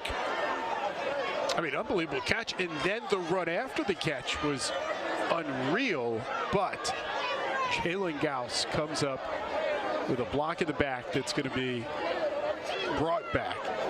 And you can see Johnson I think, is cramping up a little bit.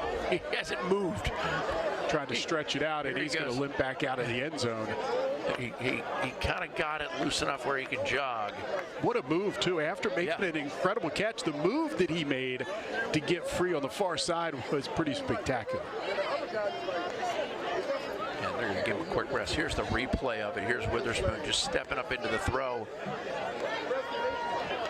With a man all over his back. Oh, that is an obvious block to the back. And honestly, if the wide receiver just stands there, it frees up it's like setting a pick. His teammate to get into the end zone, just like setting a pick. He did not have to block, and it was an obvious call right in front of the referee. Did not hesitate to throw the flag. So it's 10 yards from the spot of the foul, so it's going to bring up 3rd and 2 receivers to each side. Witherspoon drops back, quick release, goes up high, great back shoulder throw, touchdown, Jalen Gauss. Do you think he just made up for the mistakes that he has made in the previous plays? The block in the back that takes a touchdown off the board, a couple of passes has gone through his hands. Not that one, Booker. You can book the touchdown. What a nice catch that he had there in the corner of the end zone. And an absolutely beautiful throw by Savion Witherspoon. Who knew the aerial attack of Dunbar was going to be on display, but they have been really impressive with what they have done through the air. Second touchdown for that young man. Like the end zone celebration as well. A flag on the 2-point conversion, and I think we're going to get an illegal formation or procedure against Dunbar, and that'll back it up again. Dunbar's done a better job of making the most of their opportunities when they get them. That's 3 touchdown passes for Savion Witherspoon. They also had the pick 6 back in the second quarter with the defensive touchdown. That went 80 yards. But what they have done through the air and the passing attack that Witherspoon has put on display, impressive. Dual threat quarterback, but he's been a real threat throwing the football. 2-point conversion this time from the 8, and they are gonna convert it. Another flag comes in from the backfield. And we're going to wait for the signal. Hold against Dunbar, so it will again have to try the 2-point conversion from yet further.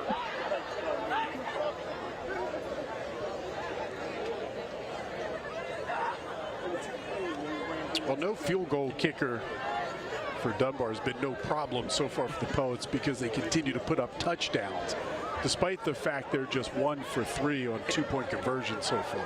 And it's ironic because they don't leave Savion Witherspoon in on 2-point conversions. Although now he's going to come in because it's going to be from their 15, 18-yard line. The referee's now going to give us the signal, holding against the Poets. Oh, and then we have a sportsmanlike.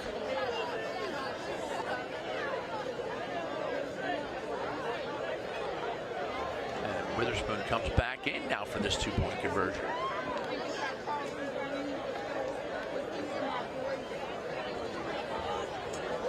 And the ball now be placed at the 9-yard line. Well, referee's getting a lot of exercise. Yes. Number 52, Jayon Coleman, lineman for Dunbar, has done a fabulous job tonight.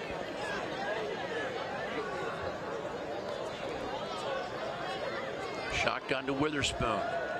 And the quick pass and just the blitz right up the middle prevented any opportunity. Bender came free into the Dunbar backfield. Yeah, Cole Floyd and Witherspoon just not on the same page. I think Witherspoon wanted him to cut off that route a little earlier. There was a lot of open space in the flat.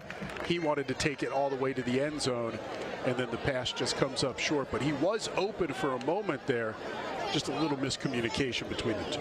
And also Bender being on top of the quarterback had a little bit to do with Witherspoon's desire to get rid of it so quickly. Nice blitz package there by the Sentinel defense. I could say playing quarterback in high school, Booker, I never had the desire to get hit. So getting rid of the football when you have pressure in your face, that's the typical reaction for most quarterbacks. That's part of the game I could do with it. Corey Lewis draws a short straw on the kickoff this time, and he pounds one down to the 10-yard line. Oh, nice tackle in the open field. I got to tell you, too, little Mark Mosley. I don't know that they practice it a lot over at Dunbar, but they've got some straight-on kickers that can really boot the football. Got it down to the 10 there. The return, that was number 5, Tristan Ross. I mean, you can go really old school and take off your cleat, do it barefoot. Yeah, I'd like to see that. But no, they're more the straight-on George Blanda type. I mean, that's old school. Yeah. Tom Dempsey. Hey, he had the record for the longest field goal for a long time. Quick handoff inside, and Dunbar is all over that. Lucky to get back to the line of scrimmage. A host of poet tacklers led by number 8, Savion Williams, and Darian Edmond, number 9. Think back to the first quarter, Booker, the clock ran a lot. It was a really quick first quarter to this ball game, but there's been a lot of penalties. Yes. Some incomplete passes, and this third quarter has really dragged on a little bit. And Fort Hill really in a position they need some scores and need them quick. Bender around the right side makes a man miss and pushed out of bounds, I believe, just before he got to the stick. So it's going to bring up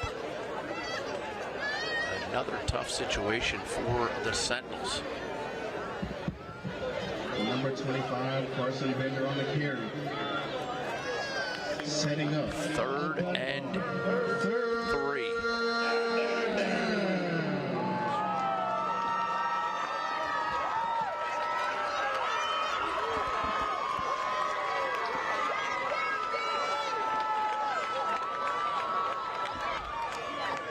Third and 2.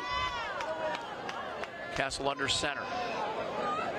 Daniels behind him. They give to Daniels. He pounds and rolls forward. And from where I'm seeing the spot coming in, it's a first down for the Sentinels. Tough running by Daniels. Second effort, because the first hit initially looked like he was going to be stopped short, and the second push was able to just get it across that first down mark. This Dunbar defensive line knows how to fill gaps.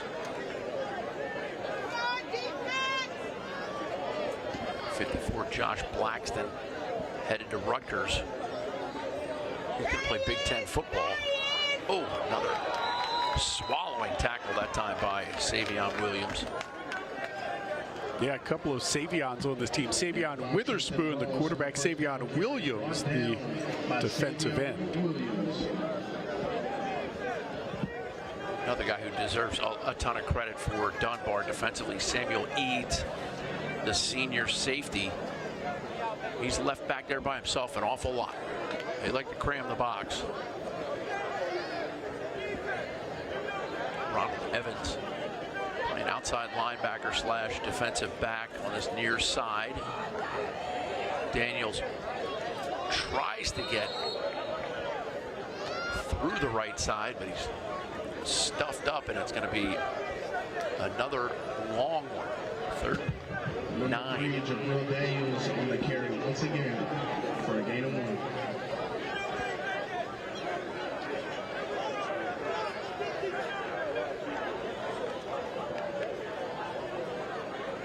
And the Sentinels are taking their own sweet time right now. Getting the play call. Big difference between Fort Hill and Dunbar. Dunbar has the ability to score quickly, where Fort Hill has had to be a little bit more methodical, which makes it very difficult as you start to look toward the fourth quarter here Fort Hill has a lot to make up in 15 minutes. This will counter Trey, and Daniels stumbles his way for about 7 yards. And now we have another player down for Dunbar, and he does not look like he's cramping.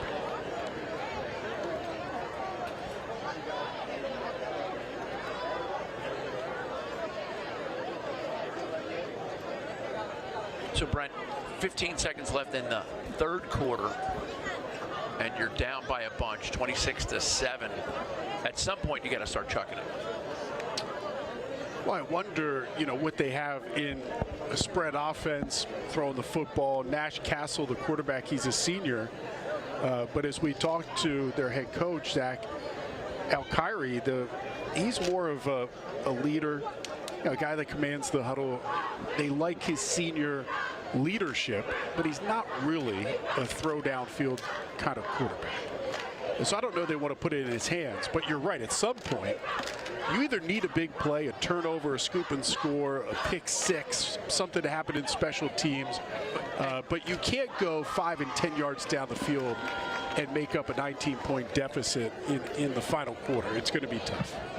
And the other thing that they are getting, Fort Hill is getting opportunities to, put one receiver out to a side. He's single covered. So you get a one-on-one ball up there.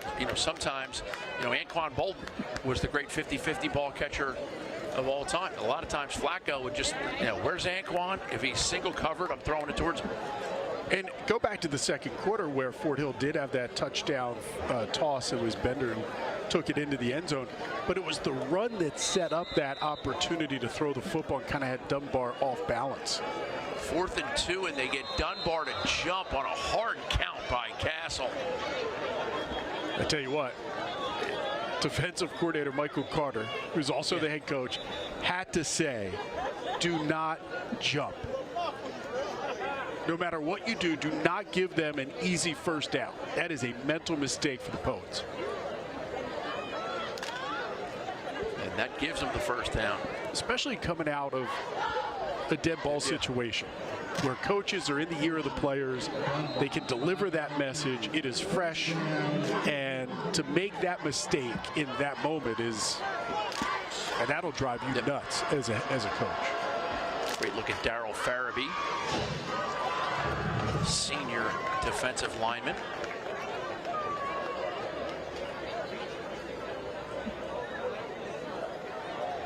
And now the Fort Hill huddle as the clock expires on the third quarter. 26-7, Dunbar in the lead. Fort Hill looking to drive. This is the Ravens Rise High School Football Showdown. Dunbar against Fort Hill here at Morgan State. We'll be back fourth quarter next.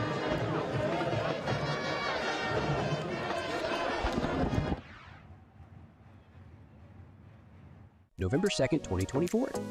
Join us at the Ocean City Running Festival and experience a race like no other. The sights, the sounds, and the energy will keep you motivated from start to finish. Just choose your challenge, a marathon, half marathon, 8K, or 5K.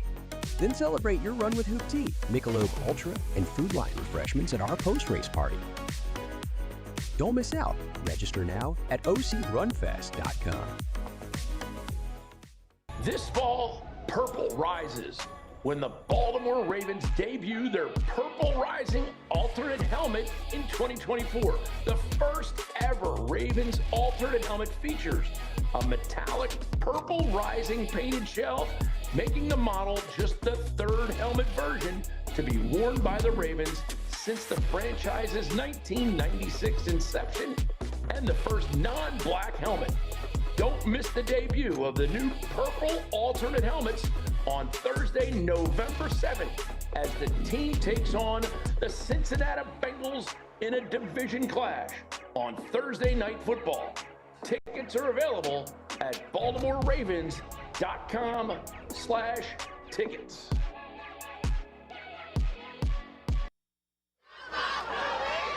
Fourth quarter set to go, 1st and 10 The Fort Hill Sentinels. Here's Daniels around the left side, and he gets the edge.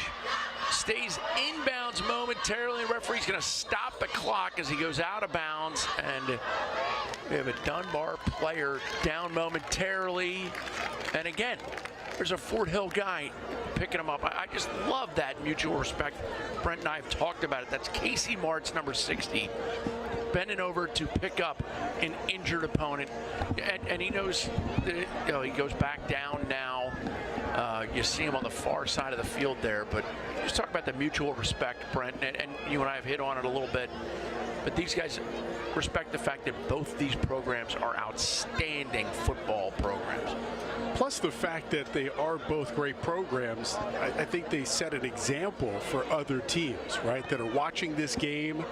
The Ravens Rise Game of the Week on Ravens YouTube. When you play against these teams, right, when you have a program that everybody looks up to, the way you handle yourself is so important. And both these teams, we can see in person today, we know the respect that they have on the field. You know, Coach Carter talked about it when we had him on the call this week, prepping for this game, about how much they respected Fort Hill, what they've been able to do in the two programs. And he talked about feeling blessed that they were able to have this game, that they were able to put it together, and the fact it was a Ravens Rise game. And I do love that when you get onto the field, though, that you have that focus to understand that those moments are still important. We see Tyler Hart.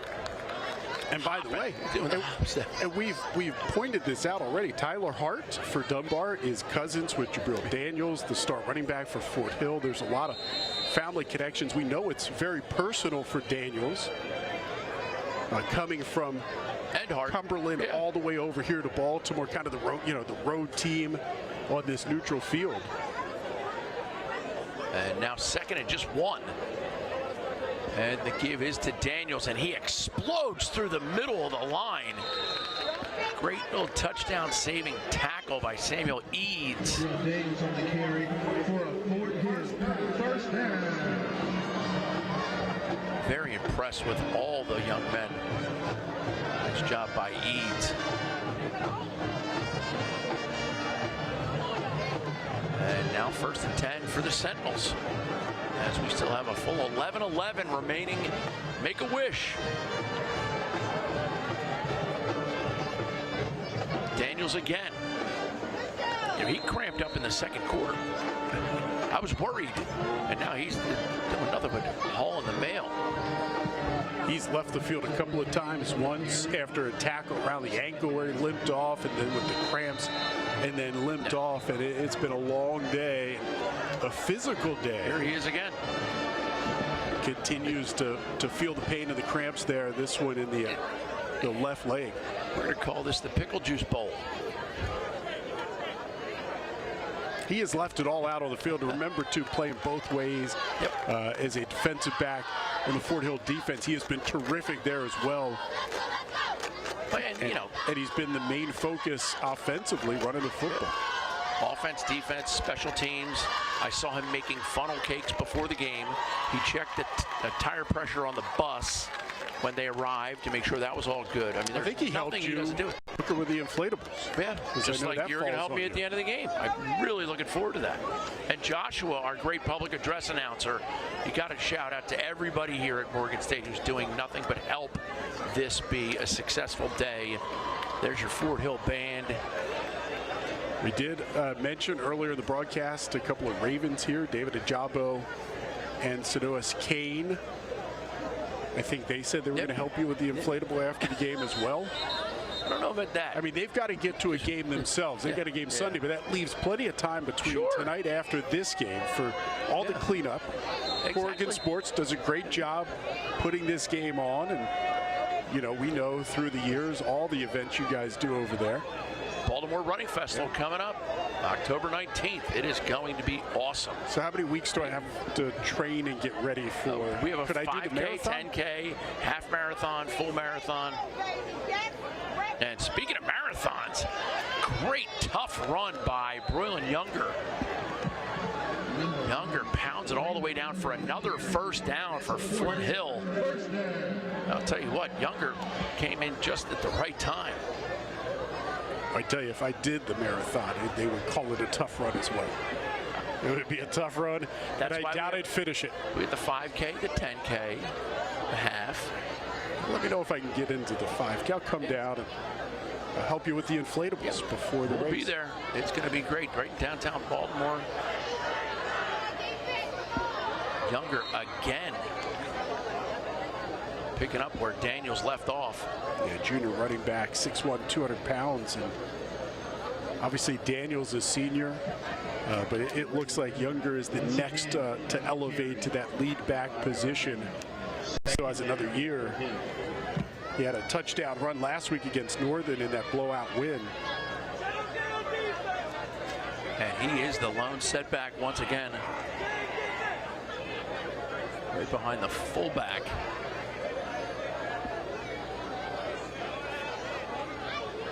And they go with him yet again. And Dunbar now, they're not falling for it. Younger that time picked up about a yard. And Jabril Daniels is going to come back into the ball game. You know, we talked about the importance of establishing some inside runs to be able to run outside as well to keep Dunbar's defense off balance. It is tough to extend runs to the outside if you're able to Jabari caught it right there. If the defense is spread out, there's really nowhere to go. Bender in at fullback, Daniels back at halfback, Castle under center. Inside handoff to Bender, and he pounds his way for what looks like a first down. But the clock's now at 8:21. Nice little power run by Bender. First and goal, Sentinels from the 6-yard line. Number 20, Mason Bender sets up a Fort Hill. It's funny, Bender will do a little bit of everything in this offense. He'll line up at wide receiver, tight end, fullback. It doesn't really matter. Multi-talented. Just a sophomore. Great end zone view right there as the stacked up, pounded to the ground is Daniels. It looked like the Dunbar defense was going to take the handoff. Yeah. They were in the backfield so fast. So much great work by Dunbar and their defensive line. Tyler Hicks, number 53, is doing a fabulous job. Makai Murray. As we look at Daniels, he's got his work cut out for him. Number 19, Eugene Cummings, playing on that end spot, and they slips into the inside every now and then. Number 7, Ronald Evans, just a stud athlete. Across from number 8, Savion Williams. Daniels hop motions. Castle steps up for the throw, and nothing doing. As he may have gotten back to the line of scrimmage. I don't know if that'll go down as a sack. But Nash Castle. Yeah, the Fort Hill wide receiver here on the near side was double covered in the end zone. Castle was smart not to try to throw it there. And, you know, when you're down a couple of scores like Fort Hill is, as the time continues to tick off the clock as a quarterback, you will force a throw here or there. He did not, in that situation, easily could have been picked off. So smart to tuck it and just take a sack. 3rd and goal now from the 10.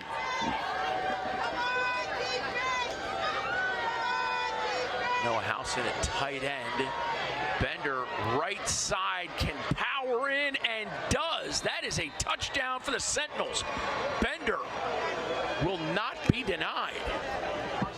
Carson Bender on the carry. Second touchdown today for Bender. He caught one in the second quarter, runs one in this time for Fort Hill, cutting into that Dunbar lead. And you see the exhaustion. That was a gutsy run. Here you see him, he just takes it sweep around the outside and then knows he's running into traffic. There's 6 or 7 Dunbar defenders right there. He has to cut it back. Yep. Dunbar seals the edge. He's got to cut it back, and he finds that hole to pick up the final 3 yards of that run. And at the end of the play, you see number 7, Ronald Evans for Dunbar, kind of grabbing at that hamstring as we get set for Fort Hill to go for the 2-point conversion from the 3. Little pass opportunity high in the air and incomplete. A one-on-one play over there to the pass, just out of reach. Great defense on that one by Brian Collins. Chance to throw the high ball and just let him jump, but he went for the long ball and just out of reach.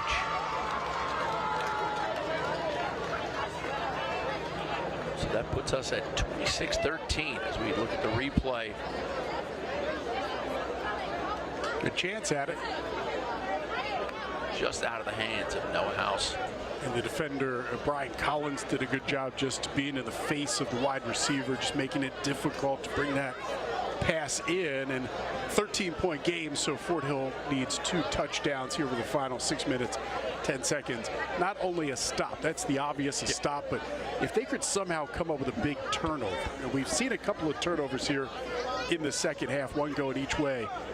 Fort Hill needs a big defensive play to turn the momentum, get a quick score, and then, then you have a possibility of doing something late in this ballgame. You suspect a little something fishy on this kickoff, perhaps. Oh, they go on sides. It goes to 10 yards, and it's handled by number 13, Corey Lewis.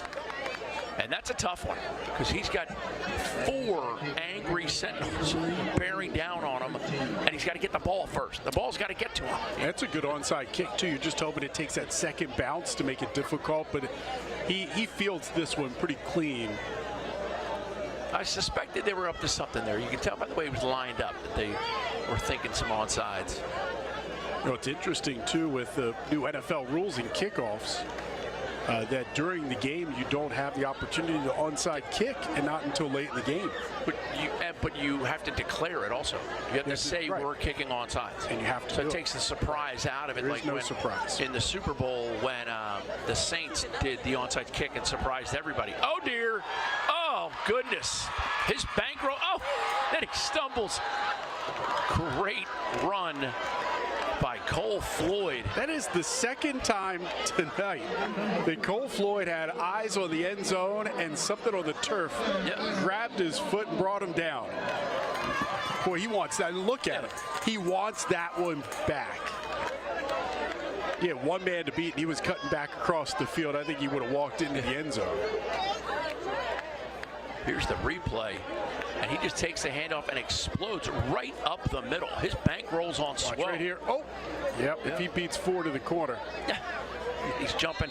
And now he looks like he cramped at the end of the jumps. Remember, earlier in the game, he was at about the 30 going in and on the other side of the field and tripped over his own feet. And we get a timeout by Fort Hill.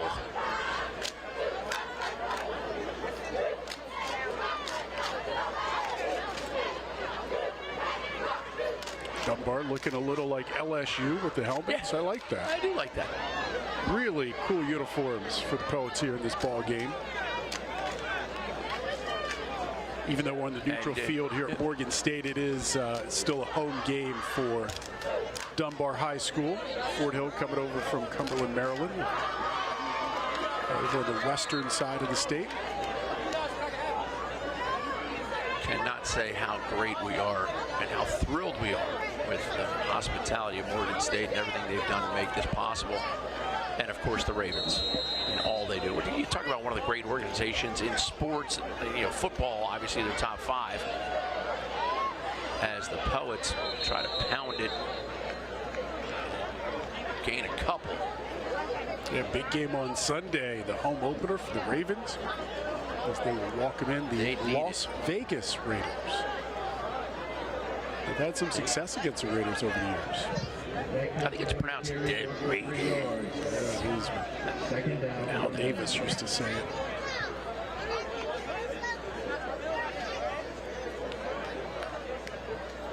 Poets taking all the time they want right now. And now they sub some guys in. I mean, just taking some time off the clock, and with the time coming off, if they're able to punch this in, I mean, this would seal it for Dunbar. Corday James carries it and stays in bounds. Yeah, that's going to work out well for the Poets. Kyler Miller, the linebacker, first there to make the tackle in the backfield. He's coming off a 15 tackle performance last week. He is a game wrecker in that for that linebacking core of Fort Hill. Third and long. And you were talking about the Ravens. How about number 52, right? That's a lot of pressure for Kyler Miller wearing 52 in this town. Looked a little like Ray Lewis making the tackle in the backfield. Without question, one of the best to ever do it. Another great run that time by Cole Floyd, but it's not going to be enough for the first, but it is going to be enough to keep the clock ticking. We know that Dunbar does not kick extra points, so they're not going to kick a field goal. They're going to go for it on 4th down. Yeah, that's just inviting a blocked field goal. That's begging to have your field goal blocked and run back and change the complexion. Inside run, he keeps his feet and then fumbles the ball. It's taken away and Fort Hill comes away with it. I'm waiting for a referee. I see a sandbag on the field. They're pointing to Fort Hill football. It's going to be Sentinel's ball. Braylon Younger on the field, another cramp. So another player cramping up. We talked about it's kind of a warm night, but I'm surprised at how many players have cramped up here in this ball game. I agree with you 100%. I mean, these guys work their noses off to be successful. And it's the second game of the season. Sometimes you see that in the first game because, you know, you got to kind of ramp up to it. And the conditioning part of the game, especially late in a ball game. There's the replay of the fumble, and it's just a great run right down to the goal line, and then it just comes out right at the end. Picked up by number 88, Jeremiah Babo. And sometimes it's when you're leaning. It was after the hit, and the running back leaning to the end zone, and that's where a ball come out.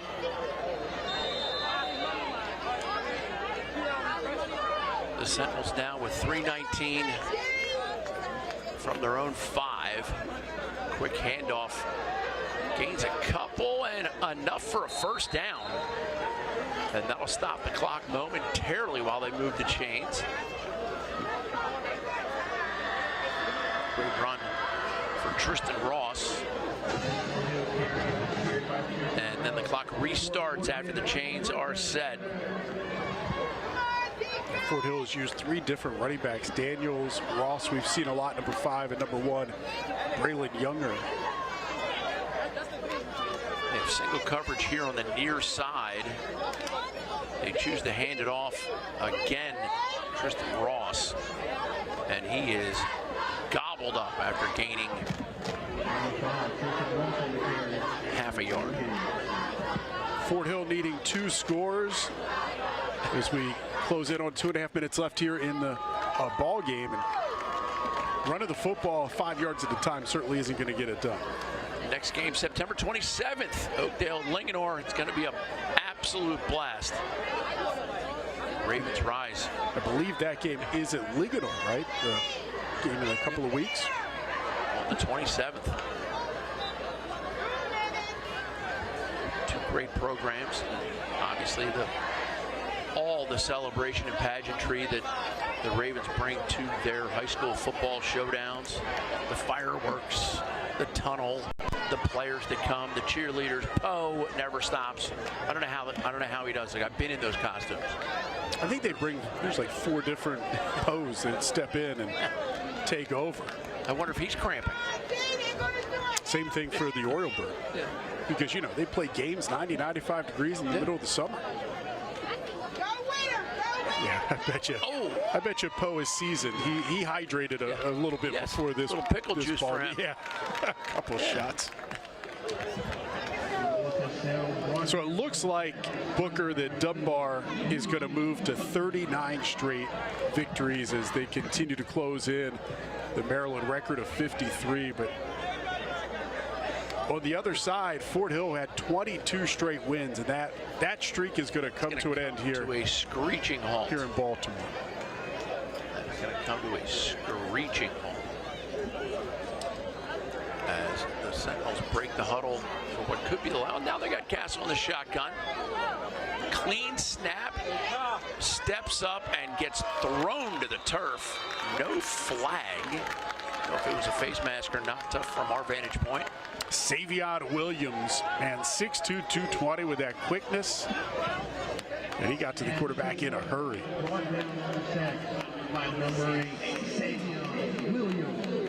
And that'll be a turnover on downs. An impressive win here for Dunbar, and it's the other Savion Witherspoon, who I'm just enormously impressed with, the dual threat quarterback. But what he did throwing the football, he threw into tight coverage, he found open receivers, he made plays happen, he extended plays and found guys downfield.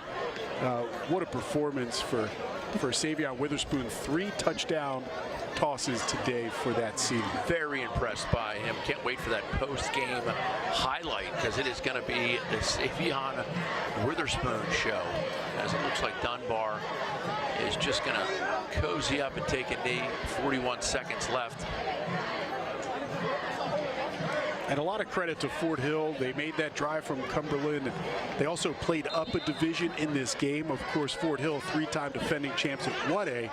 Dunbar, the 3-time defending state champs at the 2A, 1A level. So they moved up in class, renewing an old rivalry, and Dunbar getting the win here on the field at Morgan State. It was an impressive day for the Poets. And it does go just a couple plays here or there. You know, you get the pick 6 right at the end of the half was a huge momentum. Well, that was the turn. I think for sure the pick 6 was the turning point of the ball game and changed the complexion. Fort Hill in the second half really unable to just run the football. The clock started to work against them. They didn't really have much of a passing game today. So a lot of credit to Dunbar, the play they made defensively at the end of the second quarter.